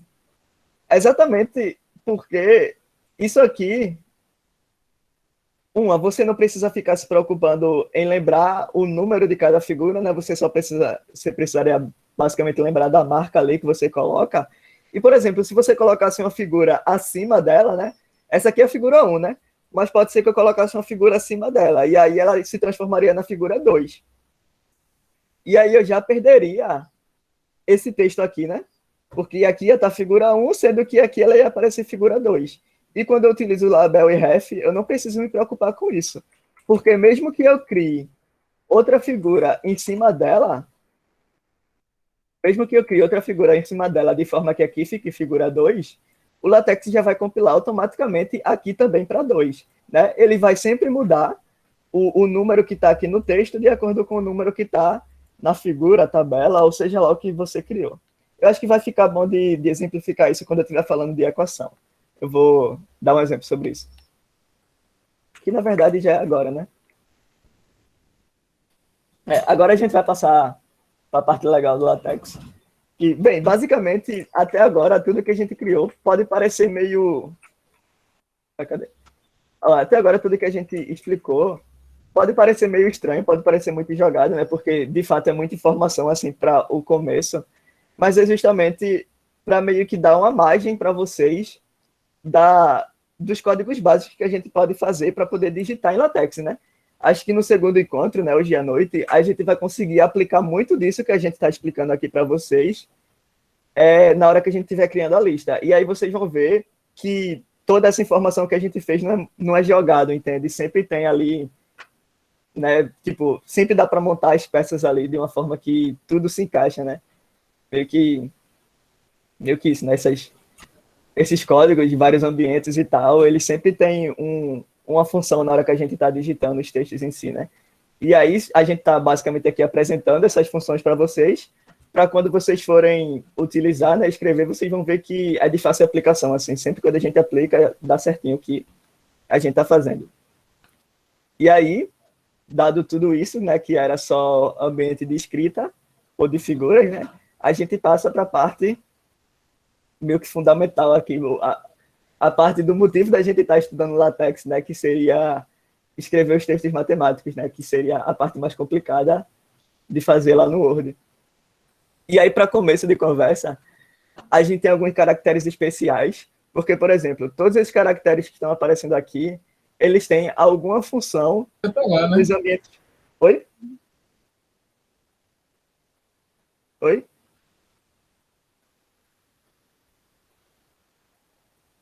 Bom, vou continuar. Esses caracteres aqui, eles têm alguma função nos ambientes matemáticos, né? Não, na verdade, por exemplo, essa porcentagem aqui, né, a gente já tinha visto que ela serve para fazer comentário, né? E aí, se a gente quer escrever algum desses códigos aqui, a gente tem um comando especial para escrever eles, né? Que é como está aparecendo aqui, dessa forma. Isso vai estar tudo lá no material para vocês, já para vocês só consultarem, entende? A gente só está apresentando aqui, mas a ideia é que vocês consultem esse slide sempre que vocês forem digitar as coisas, que aí vai ficar bem mais prático, assim, né? De se inscrever. Mas bem. Né? No ambiente matemático, a gente não consegue fazer o til e o circunflexo dessa forma. A gente precisa de códigos especiais no ambiente matemático, que é o /hat e o /tilde. E aí ele vai fazer justamente o papel do circunflexo e do til, lá na escrita matemática. Eu vou tentar dar um exemplo disso, não sei. Bom, o pacote essencial na escrita matemática é o MS-Math. Ele faz com que seja possível a gente utilizar alguns ambientes matemáticos, né? Daqui a pouco eu vou citar algum deles, os mais importantes. E aí, basicamente, o ambiente matemático ele vai fazer com que, primeiramente, a gente consiga escrever códigos e símbolos que só são reconhecidos no ambiente matemático, né, para digitar equações, expressões e tudo mais. E também o que ele faz é alterar o formato das letras para itálico. Eu não sei muito bem explicar o porquê ele faz isso, mas ele altera o formato das letras para itálico. É isso. Daqui a pouco eu vou mostrar uma forma de a gente reverter isso, né?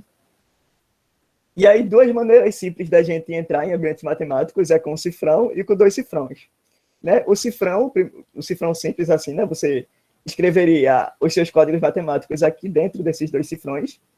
Ele vai criar um ambiente matemático dentro do texto, né? No momento que você estiver escrevendo o texto ali, ele cria um ambiente matemático entre as linhas do texto e você continua escrevendo normalmente. E o 2 cifrões, ele vai criar uma linha centralizada, onde aquela expressão ele vai ficar nessa linha centralizada. Como a gente pode ver nesse exemplo aqui, ó. Esse aqui foi o que eu escrevi, né? Você pode ver aqui, ó, que tem momentos que eu utilizo justamente o cifrão simples e momentos que eu utilizo o cifrão duplo. E aí, esse texto aqui, ele vai ser compilado no LaTeX dessa forma, né?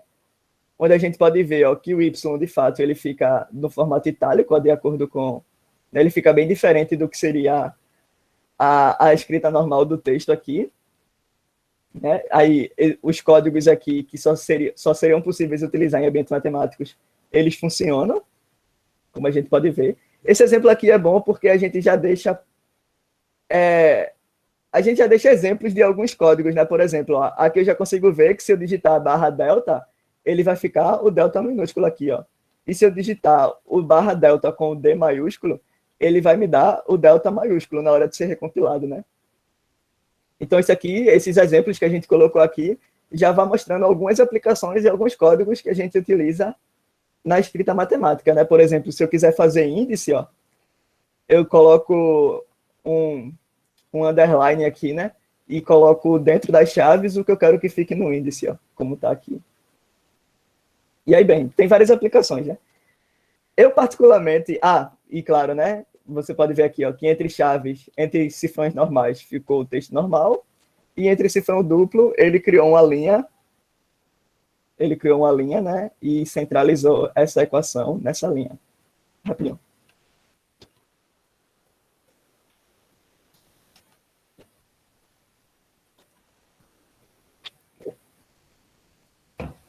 Eu, particularmente, não curto utilizar esses dois cifrões aqui para criar uma linha separada. Eu prefiro utilizar um outro ambiente, que já vou explicar para vocês.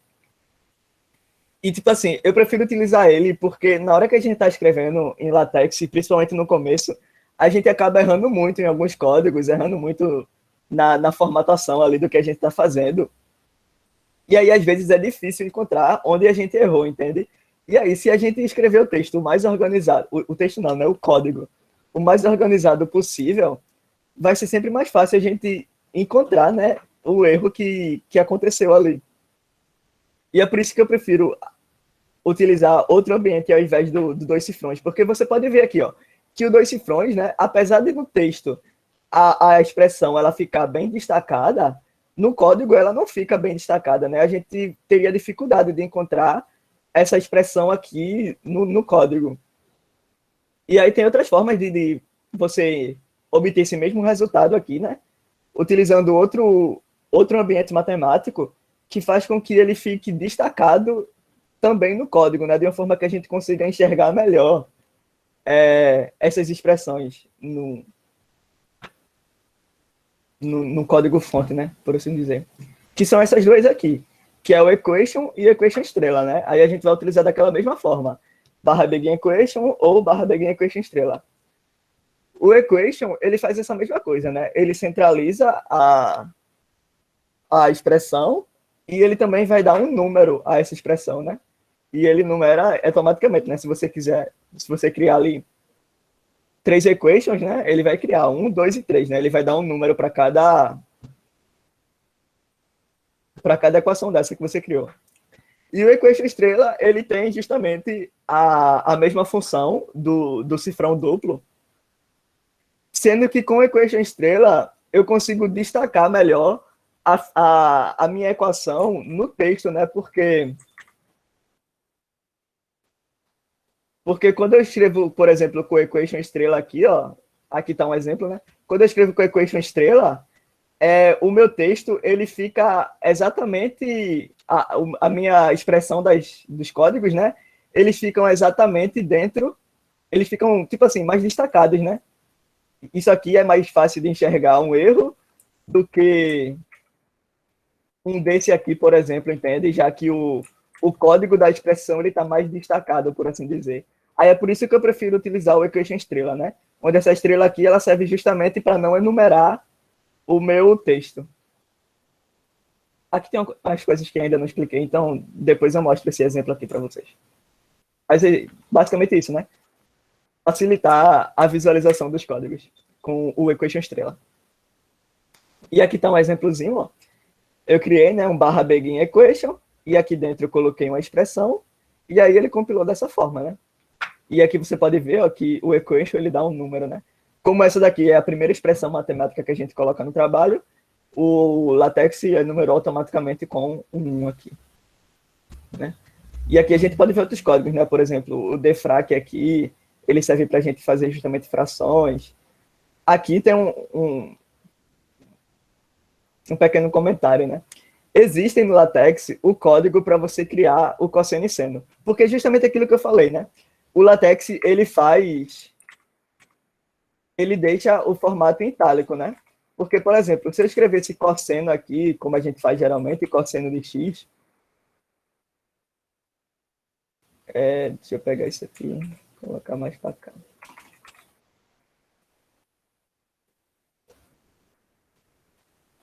Ó, se eu escrevo dessa forma, cosseno de x, você vai ver que o cosseno ele fica em itálico aqui, né?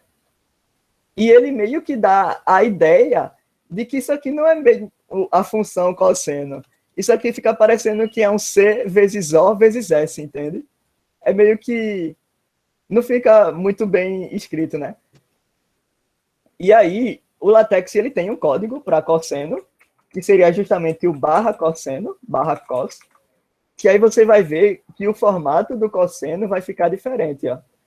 você pode ver que ele fica já em... Como é o nome dessa fonte Acho aqui? que é Arial, né? Arial. Geralmente eu utilizo o código RM, Não. aí... Time, Ele fica com... Time News Roman. É isso aí, né? O Time New Roman, enfim. Deve ser algo desse tipo. Aí você pode ver, né, que dá uma estrutura bem diferente, né, para o cosseno. Sendo que para o seno, o LaTeX, ele só tem o código, ele não tem o seno específico, ele tem o sim, né? Porque seria, a maioria dos códigos aqui são baseados na língua inglesa, né? E aí ele teria o código sim.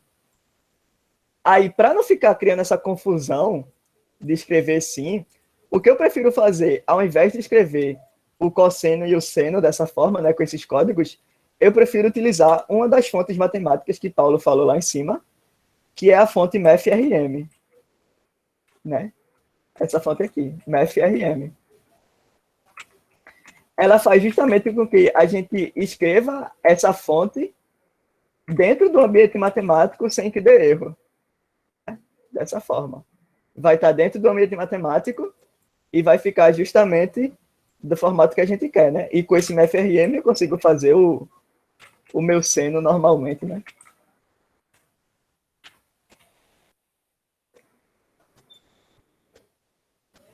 Né? E aqui é importante destacar, né, claro, que o que eu quero colocar dentro do MathRM é só o que está aqui entre chaves, ó. Você pode ver que o argumento aqui x eu coloquei fora das chaves, né? Porque a única coisa que eu quero que fique na fonte é o cosseno e o seno, né? Então a gente sempre tem que tomar cuidado com essas coisas também.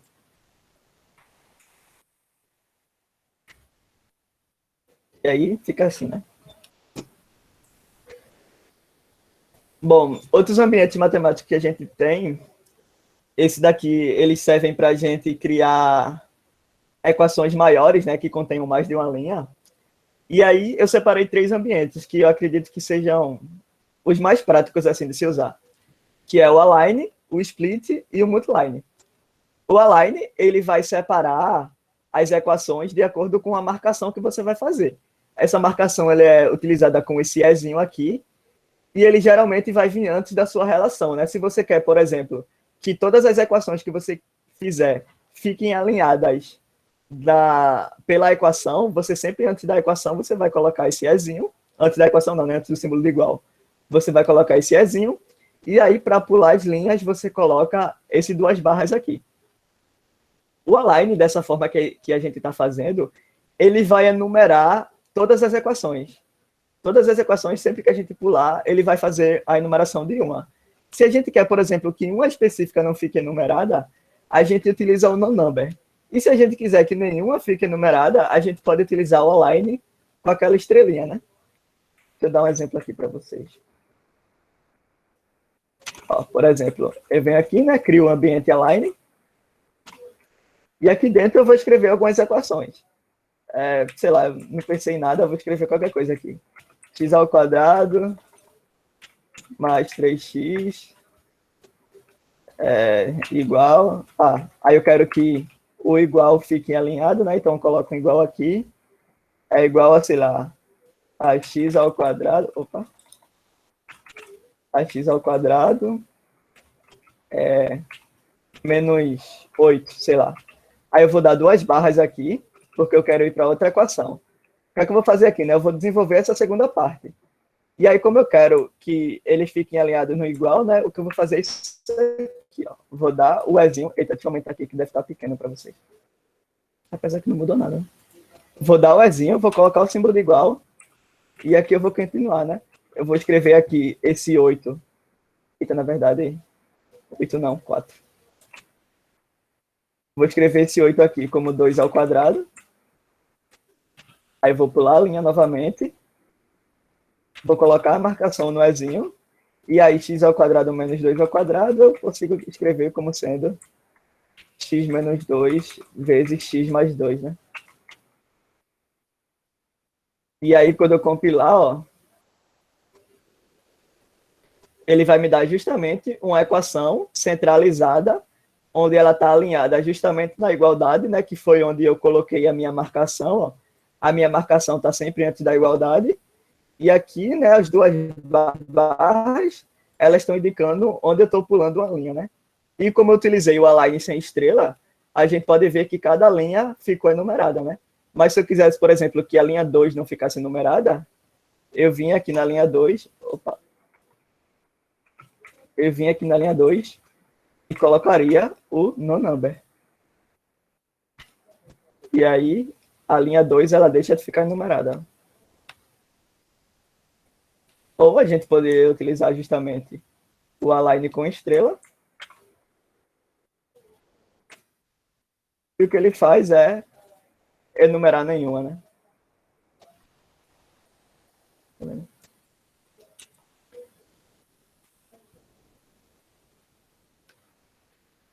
Qualquer dúvida que vocês tiverem aí, pessoal, na hora que eu estiver fazendo isso aqui, pode perguntar, beleza?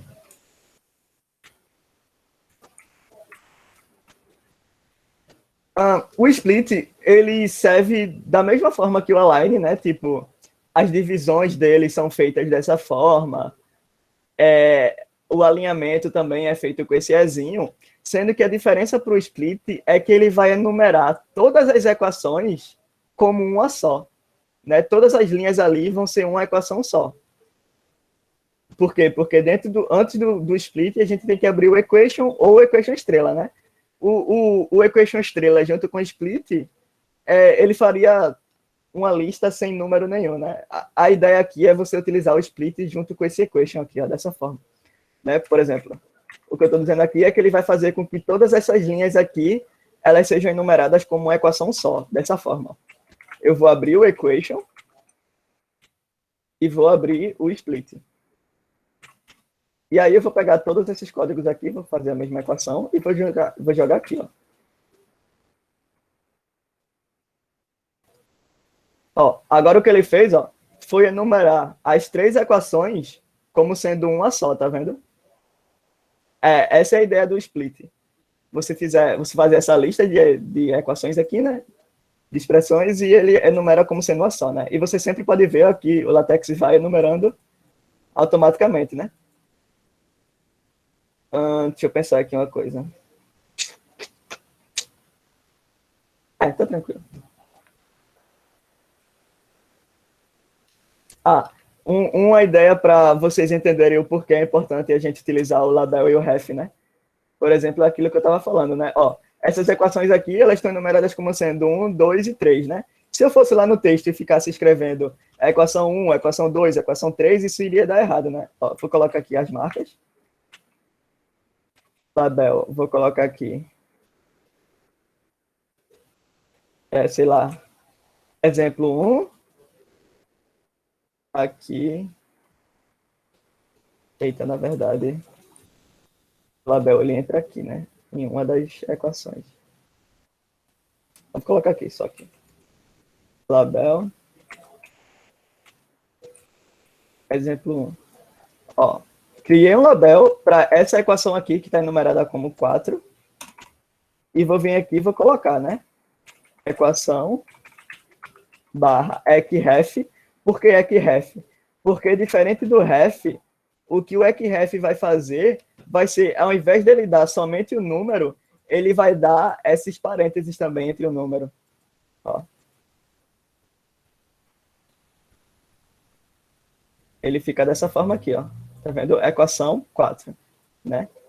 E aí, ó, aqui tá, né? Tá a equação 4. Mas se eu venho aqui antes dessa equação e crio uma outra aqui,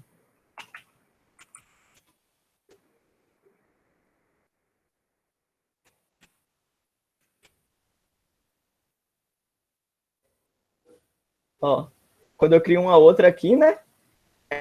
Ela passou a ser a equação 5, mas lá no meu texto ele também mudou automaticamente para o 5, né? Ou seja, eu não preciso ficar me preocupando com adequar sempre a enumeração, né? Porque o LaTeX ele faz isso automaticamente quando a gente utiliza o label e o ref. Bom, é isso. E por último, a gente tem o multiline. O multiline ele serve para a gente criar equações que são muito grandes e a gente não necessariamente quer que elas fiquem bem alinhadinhas, entende? E aí a gente utiliza esse multiline. Ele enumera essa expressão toda como uma única só, né? Porque de fato é uma única expressão. E se a gente quisesse não enumerar, né, a gente também colocaria essa estrelinha. Um exemplo aqui que eu posso dar no Multiline rapidamente seria, por exemplo, se eu criasse com o equation aqui. É porque vai ser ruim de eu criar uma coisa muito grande que ultrapasse o espaço todo. Vou sair colocando um bocado de expressão aqui, sei lá. Eita, peraí, eu não posso ter cedilha. Vou colocar qualquer besteira aqui, rapidinho. Finge que isso aqui é uma equação muito grande, beleza? Opa. Finge que isso aqui é uma equação muito grande.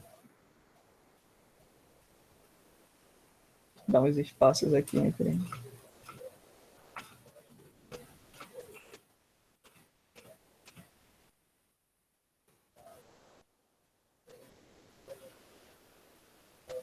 Ó. Tá vendo? Ó? É uma equação muito grande que ela não deu no tamanho da folha, né?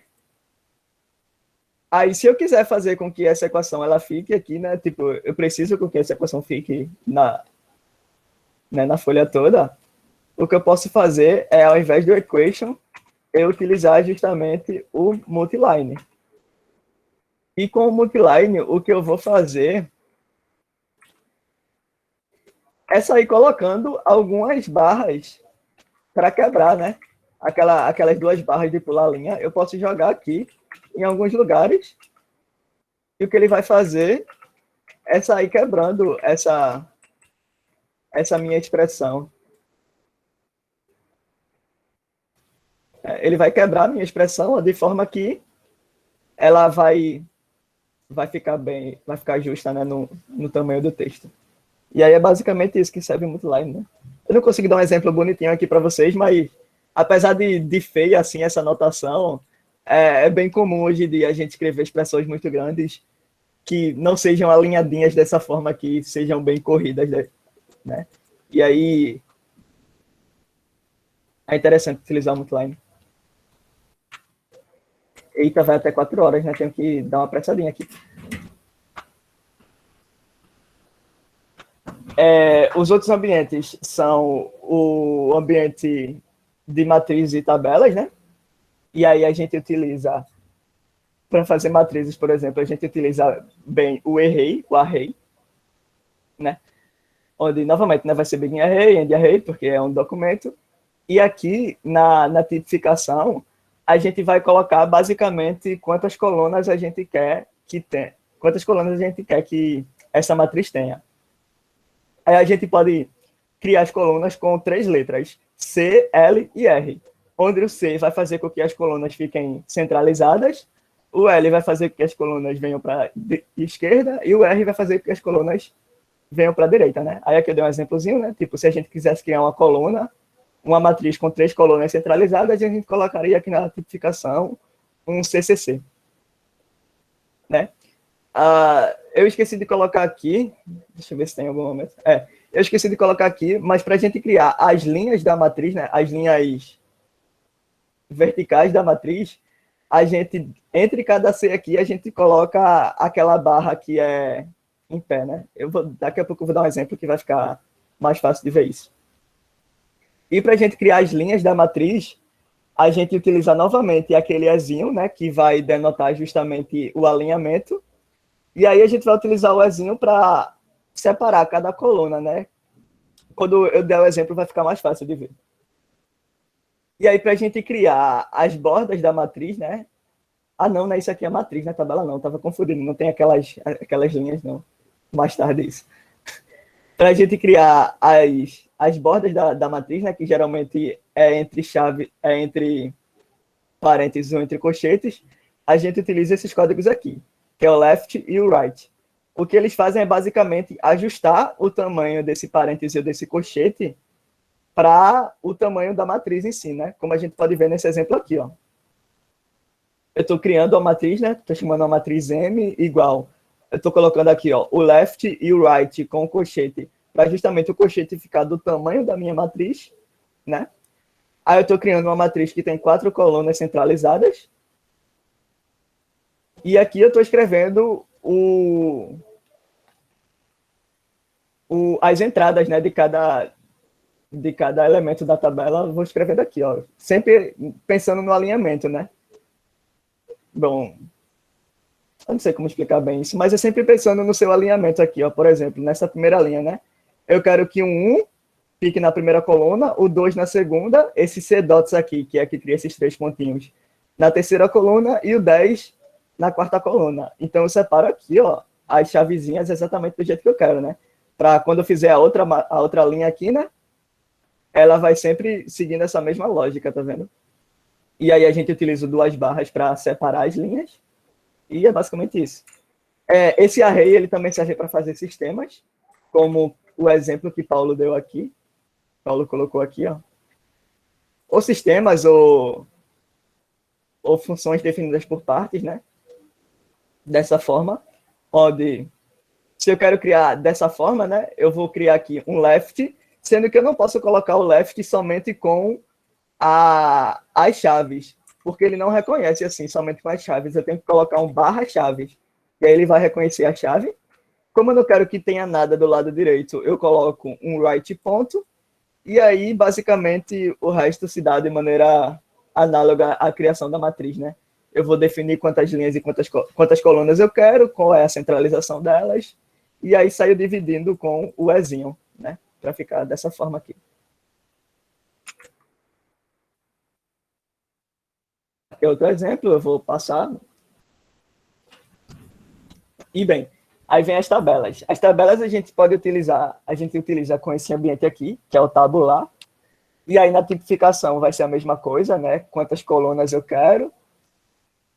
E aí, para a gente criar agora sim, né, na tabela, quando a gente cria a linha vertical, a gente cria colocando essa barra aqui, a barra vertical, né? Entre cada letrinha aqui da tipificação. E aí, novamente, a gente separa cada elemento da coluna com Ezinho, separa as linhas com 2 barras, e para a gente criar a linha horizontal da minha tabela, a gente utiliza esse comando hline entre cada linha, como a gente pode ver nesse exemplo aqui, ó. Criei o tabular, esse tabular ele tem duas colunas, né? Aí entre as letrinhas da coluna eu coloquei as linhas para criar justamente as linhas verticais aqui, ó. E aí é importante falar que o comprimento aqui da coluna, ele vai se dar de acordo com o comprimento do maior elemento que tem na coluna, né? Como a gente pode ver aqui.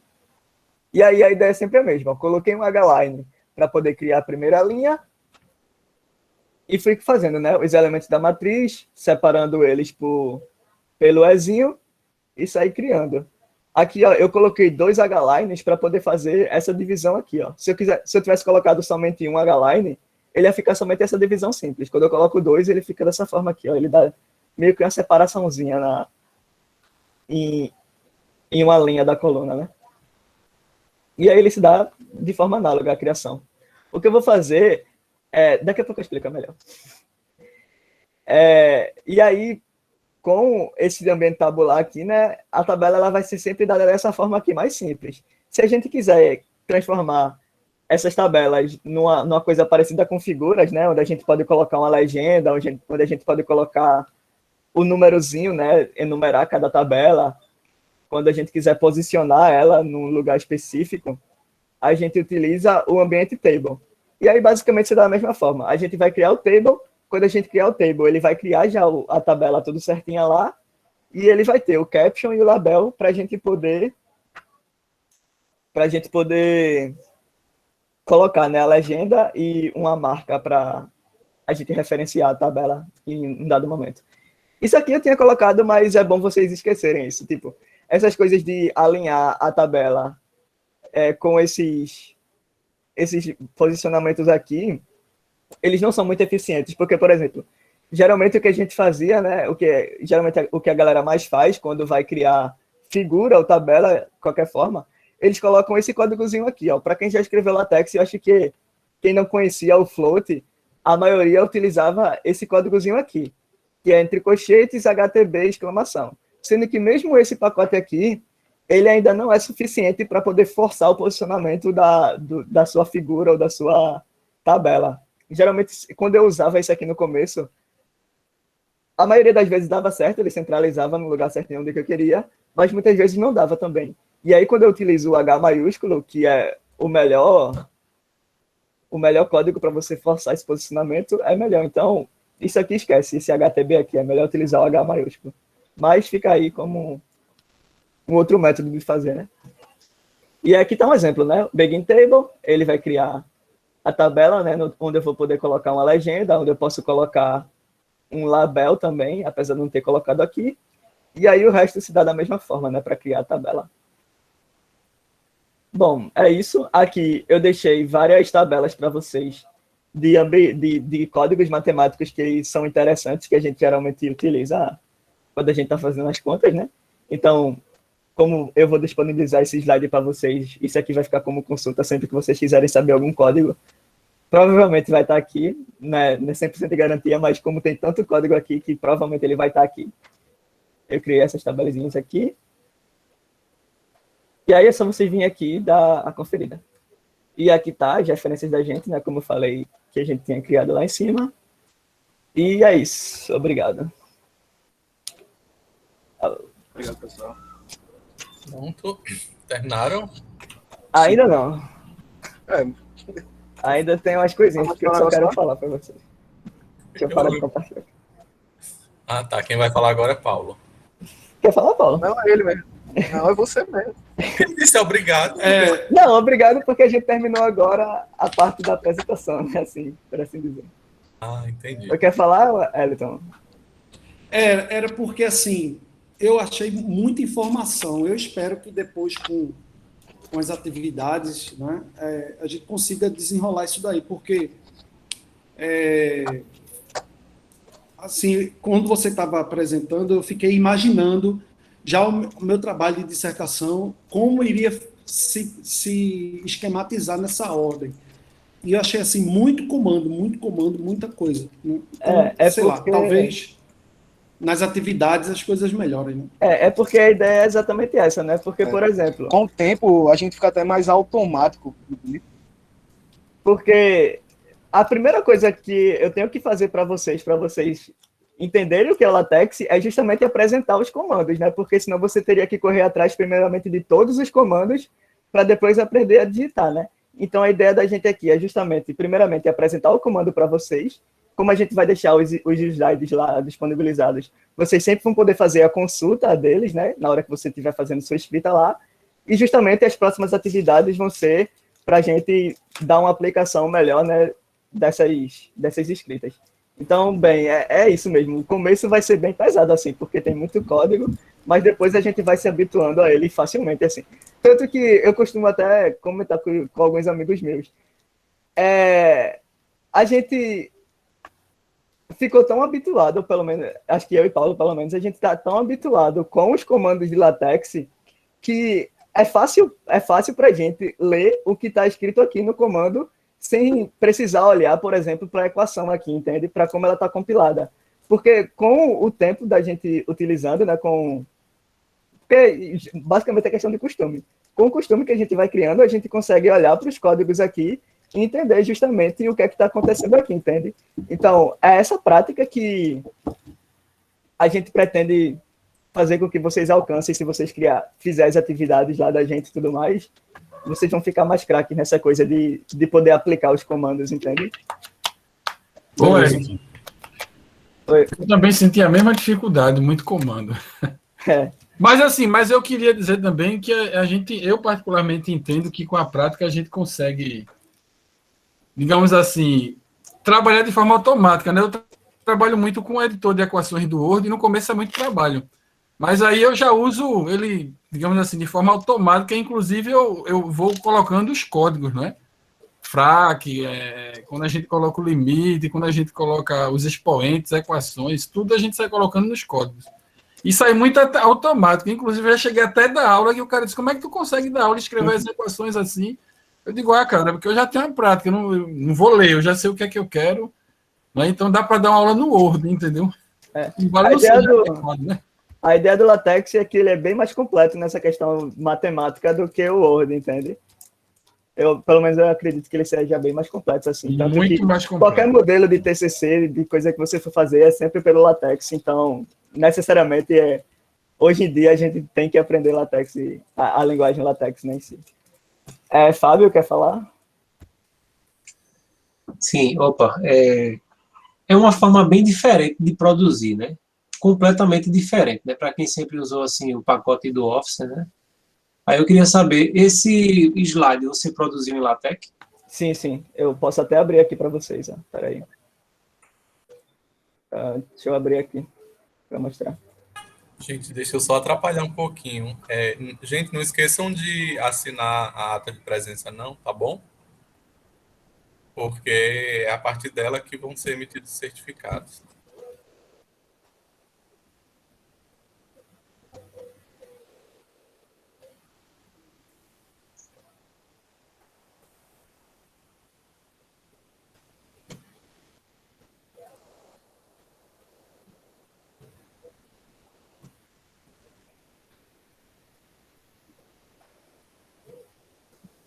Ó, aqui tá, ó. Aqui tá o slide, né, em formato de PDF, todo o slide. Certo. Aí você inseriu todos os comandos e inseriu o texto para produzir esses slides. Exato. Certo. Essa é a ideia, né? A gente, primeiramente, tem que entender qual é a aplicação de todos os comandos, de todos os ambientes, para depois a gente aplicar eles durante a nossa escrita, né?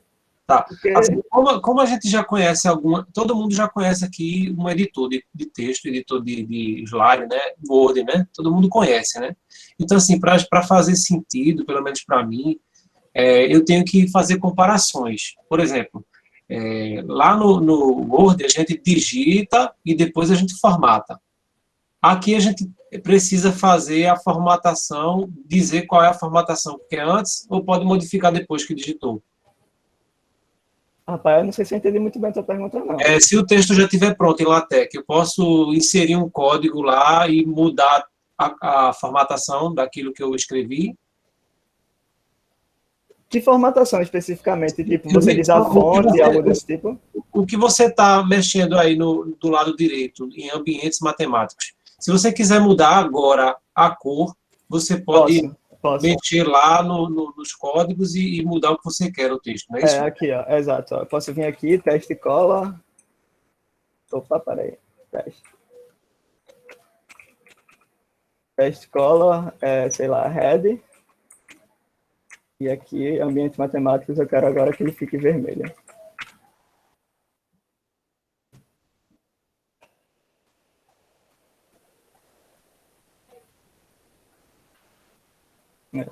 É isso que você está dizendo? Isso.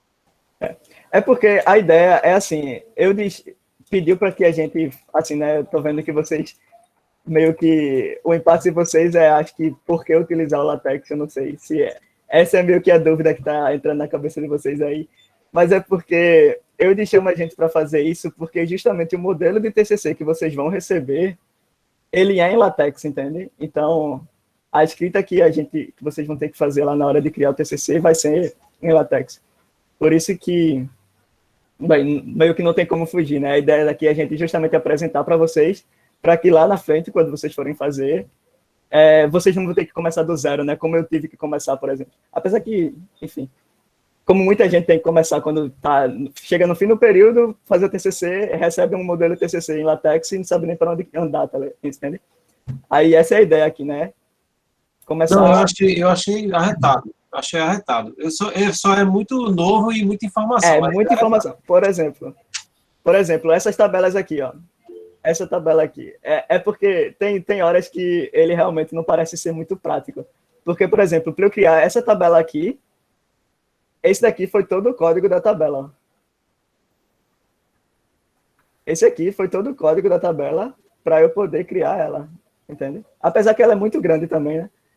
Tudo mas, isso assim, que você selecionou é o código da tabela? Exato. Aqui, ó, o end table termina aqui, ó, tá vendo? E o big table começa aqui, ó. Cadê? Aqui é o big table. Aí é bem complicadinho assim, mas depois você pega a prática, entende? Rapidinho, pessoal. Eu vou passar para um momento de dúvida, mas antes deixa eu só, né, já que o horário está acabando, deixa eu só mostrar para vocês qual é a atividade que a gente sugere para vocês para justamente começar a praticar, né?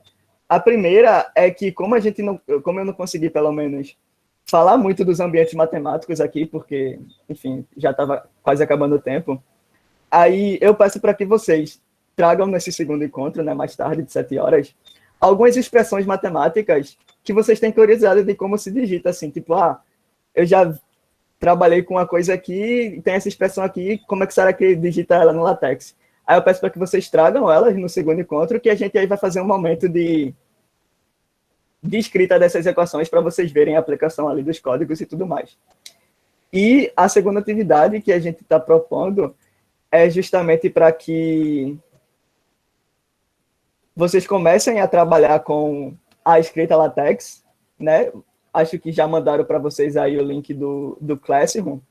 Aí aqui no Classroom, já está aqui o material do minicurso, que é justamente esse slide que a gente apresentou para vocês.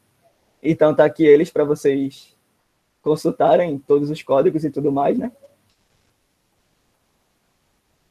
E aqui na primeira atividade, no primeiro momento, o que a gente está pedindo para vocês fazerem, né? Vocês vão, basicamente seguir o roteirinho que está aqui, mas basicamente o que é para vocês fazerem, vocês vão criar a sua conta lá no Overleaf e tudo mais, né? Criar um novo projeto e vocês vão começar fazendo isso daqui, ó.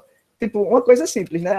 Vocês vão criar lá um ambiente exercício, vocês vão escrever o que está aqui, vocês vão fazer uma escrita, né, em negrito, em itálico, mudando a fonte. Assim, só para vocês começarem a pegar a manha da escrita em si do LaTeX, né? Depois a gente vai passar para uma coisa mais complexa. Mas no primeiro momento, né, como só tem ali 3 horas de intervalo, né, entre um encontro e outro, o que a gente sugere para vocês é que vocês tentem fazer isso, né? Crie lá o seu projeto e faz essa mini atividade aqui, que aí quem fizer já pode trazer para a gente de noite, que a gente já dá um feedback assim, né? Se fez tudo certo, tudo mais, se tiver alguma dúvida, a gente tira na hora a dúvida. E é isso. E aí, para vocês mandarem para a gente, né? Na hora de vocês adicionarem a atividade aqui, o que vocês podem fazer, ao invés de mandar o PDF para a gente, vocês só vão fazer assim, ó. Vocês vão criar lá, né, um novo projeto de vocês. Depois que vocês fizeram a atividade, vocês vão vir aqui em compartilhar. E aí vocês vão abrir, né? Vocês vão ligar compartilhamento por link. Vai pegar esse segundo link aqui, que é o link onde a pessoa pode ver o que você fez. Você vai copiar o link e vai mandar no comentário particular da atividade, né? E aí a gente vai poder abrir o link e ver o que você escreveu. E aí, no segundo encontro, a gente já dá um feedback, assim, para quem tiver interesse em fazer. E se tem dificuldade e tudo mais, a gente já começa esse segundo encontro também, né? Depois desse encontro de equações, a gente passa para esse momentozinho e depois a gente parte para a criação de listas listas, provas e tudo mais, né?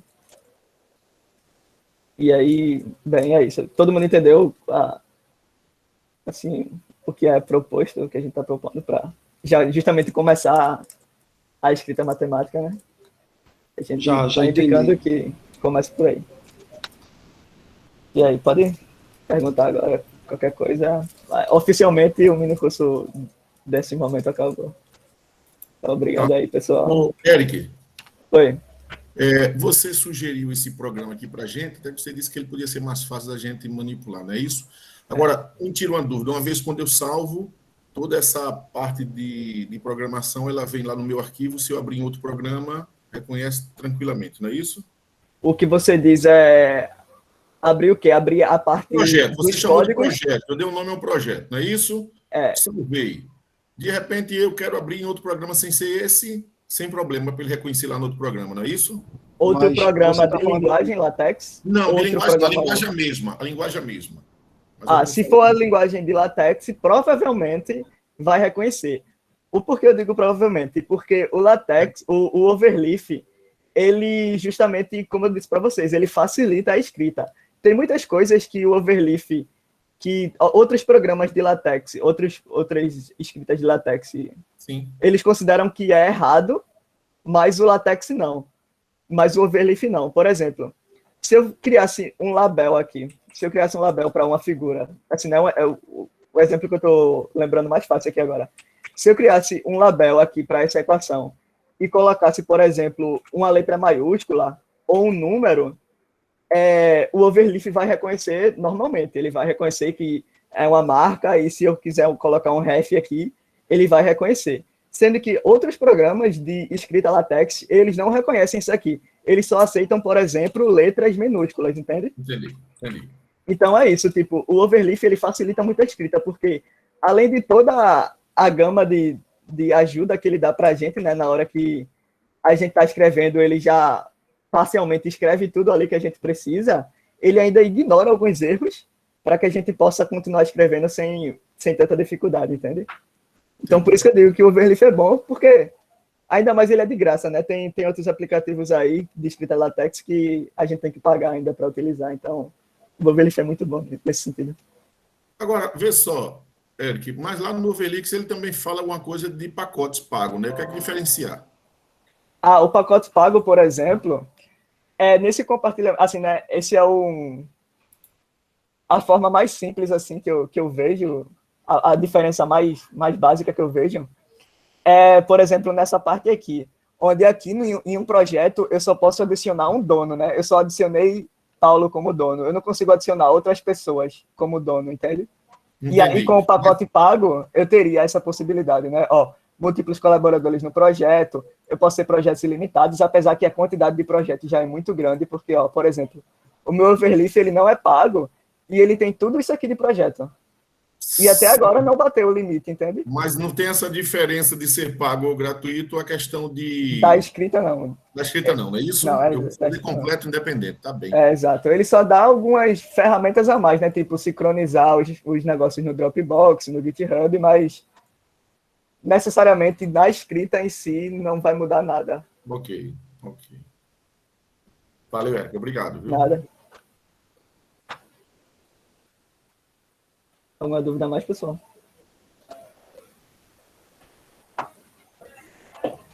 Não. Gente, então, quem puder, liga aí a câmera para a gente bater uma foto, para botar no Instagram do Profimate. Bom, então é isso, né? Só reforçando, tentem fazer a atividade lá, já para ajudar a gente na hora de... para a gente ter um feedback, né, do que vocês estão fazendo, justamente para poder treinar essa escrita, né? E tragam algumas expressões ou equações matemáticas que vocês têm interesse de como se digita lá, para poder a gente mostrar aqui para vocês de noite. É isso. Eu ia pedir isso. Vamos lá, espera aí, tá bom, gente? Deixa eu me preparar aqui. Todo mundo pronto? Diga X. Diga X, Pronto, tirei. Deixa eu ver se ficou boa aqui, tá bom?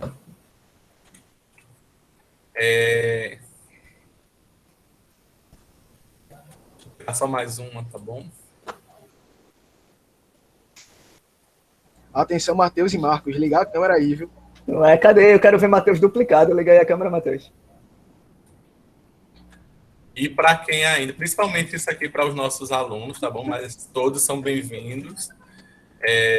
Sigam a gente no Instagram, tá bom? Eu vou deixar o link aqui na conversinha.